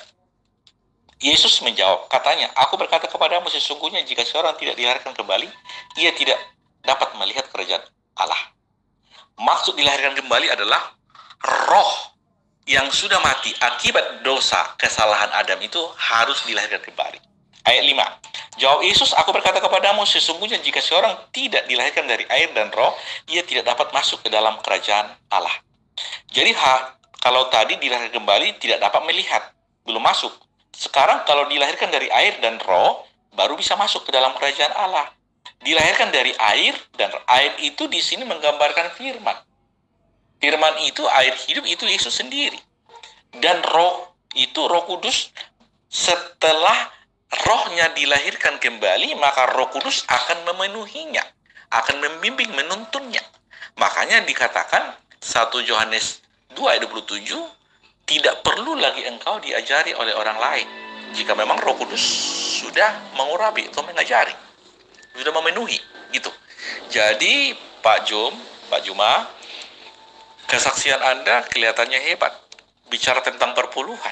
Perpuluhan itu milik Lewi, ya. Karena Yakub memiliki 12 anak laki-laki, 1 perempuan Dina, nggak terhitung. Dari 12 itu, suku Lewi ini tidak memiliki hak warisan tanah. Jadi bagian dia adalah waktu melayani bait suci. Kalau zaman sekarang itu para hamba Tuhan, para pendeta yang full time, sepenuh hati, sepenuh waktu. Jadi bagian mereka adalah pelayanan di situ. Jadi itu cikal bakalnya itu. Jadi kalau ada memang orang ingin melayani, cari uang. Sama seperti pendeta Henry Tandianta. Dia 4 tahun diskusi dengan saya. Dia pernah bersaksi kepada saya, belajar Mormon, bersaksi saksi Yehova, belajar semua dipelajarinya, diramu, diracik sedemikian rupa. Dan dia melayani melalui YouTube dan menampilkan rekening. Dan orang bisa mentransfer. Itu sebenarnya urusan dia pribadi sama Tuhan. Dan itu dia sendiri yang membuat. Tanpa sinode, tanpa berbadan hukum, tanpa ada pertanggungjawaban kepada siapapun. Itu pribadi dia kepada Tuhan. Beda dengan denominasi yang lain. Ada sinodenya, ada berbadan hukum, ada resminya, ada penatuannya, ada hierarkisnya di sana. Tetapi saya tidak mau membahas itu. Karena Pak Juma bilang perpuluhan itu. Perpuluhan itu adalah bagian suku Lewi dari awalnya. Suku Lewi itu ada melayani Tuhan. Hidupnya untuk Tuhan. Sama seperti pastor. Pastor itu tidak menikah, khusus melakukan pelayanan untuk Tuhan. Khusus murni untuk pelayanan. Tetapi banyak orang membuli. Tidak mengapa. Saya fokus kepada itu. Jadi Pak Juma, pemahaman Bapak memang banyak tentang itu, tapi salah. Karena Bapak, motivasi Bapak belajar Bible bukan mau lahir kembali. Lahir dari air dan roh. Terima Roh Kudus. Roh Kudus, aku buka hati saya, ajari saya. Engkau menjadi Tuhanku, Rajaku yang aku sembah. Karena Tuhan itu roh, tidak memiliki daging. Tetapi di dalam Muslim, Tuhan Allah itu adalah zat. Ini perbedaan-perbedaan itu. Jadi Pak Juma belajar Alkitab atau belajar Bible itu dengan cara belajar Quran. Itu berbeda. Isa Al-Masih yang di Al-Quran itu bukan Yesus Kristus yang di Bibel. Jauh beda. Jadi Yesus yang di Bibel itu adalah Allah sendiri. Sementara Isa Al-Masih bukan Allah. Banyak lagi perbedaan-perbedaannya. Demikian Pak Jumar. Jadi begini Pak Dokter, Anda mengatakan saya belajar Bibel atau Gospel itu sama dengan belajar Al-Quran. Oke, Anda mau mengatakan diri Anda belajar dengan cara apapun yang paling benar terhadap kitab Anda sendiri, endingnya Anda hanya mempelajari kitab terjemahan. Paham tidak sampai di situ? Mau seperti apapun metode yang Anda gunakan, mengkaji kitab Anda sehingga Anda menjadikan Yesus itu Tuhan dan menjadikan diri Anda menjadi pengikut Paulus, kitab Anda hanya terjemahan. Anda melupakan sesuatu yang sangat besar. Bahwa yang punya kitab original teks itu tidak memahami konsepnya di dalam kitabnya, kemudian mereka menjadikan mereka menjadi Kristen, menyembah manusia sama seperti Anda. Saya sebagai orang di luar daripada Yahudi dan Kristen akan tertawa melihat itu. Yang punya kitab tidak menyembah Yesus. Yang punya kitab tidak menjadi Kristen. Ya, yang hanya mencomot-comot terjemahan justru menyembah Yesus dengan berdasarkan kitabnya orang Yahudi. Kan lucu. Ngakak saya di situ. Apalagi Anda adalah seorang dokter. Boleh Anda mengatakan saya memahami kitab terjemahan dengan menggunakan analisa Al-Quran? Boleh. Tetapi coba Anda tunjukkan kepada saya. Pijakan saya menjadikan Tuhan yang disembah oleh Yesus itu sebagai satu-satunya Tuhan. Pijakan saya menjadikan Yesus sebagai utusan Tuhan. Apa yang kemudian bertentangan dengan ajaran Yesus di situ? Yang bertentangan dengan konsep iman saya selaku Islam adalah konsep gereja. Tapi saya tidak bertentangan dengan konsep Yesus di dalam bertuhan dan di dalam mengajarkan ajarannya kepada Bani Israel. Catat, camkan itu Pak Dokter. Kemudian, ketika Anda mencoba mengais-ngais kitab Kejadian 3, lalu kemudian Anda jadikan dasar itulah manusia jatuh ke dalam dosa. Tunjuk di kitab mana di dalam Mazmur, di dalam Torah yang mengajarkan manusia itu datang membawa dosa.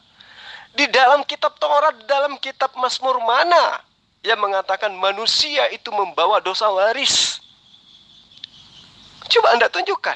Sebagai dokter, Anda harus menganalisa ini dengan menggunakan metode-metode ilmiah. Saya sudah mengatakan kepada Anda dari tadi, kepada Tuan Lamsen yang adalah pendeta katanya, pengertian jatuh ke dalam dosa menurut yang punya kitab, yaitu jika mereka gagal justru mentaati hukum Taurat. Yang mana justru hukum Taurat itu Anda jadikan, Anda katakan sebagai terkutuk, yang menyebabkan manusia menjadi kutuk. Disitulah linglungnya Anda. Anda sebagai dokter tidak bisa menerima apa yang saya jabarkan. Itu sangat disayangkan. Menurut orang Yahudi yang punya kitab Tanakh yang kalian ngemis-ngemis ngambil terjemahannya, itu jelas jatuh ke dalam dosa adalah jika mereka gagal mentaati hukum Taurat dalam kehidupan mereka. Pahami itu. Jadi bukan karena Adam membawa dosa waris, bukan. Saya sudah mengatakan kepada teman tadi, ya, di dalam Kejadian 1 ayat 28, manusia itu diberkati oleh Allah. Allah memberkati Adam dan juga Hawa. Jelas itu. Itu dalilnya ada. Maka diperintahkan mereka untuk bercucu dan beranak dan bercucu yang banyak. Itu perintah. Dia diberkati. Kemudian dari mana dosa waris ini muncul? Datangnya dari gereja barat. Anda panjang lebar menjelaskan, tapi ujung-ujungnya dogma. Ujung-ujungnya jauh dari kebenaran. Padahal Allah sudah mengatakan di dalam kitab Kejadian ayat 28. Apa kata Allah? Fafarek otam Elohim. Mereka memberkati. Ya, Allah memberkati mereka. Fafarek otam Elohim.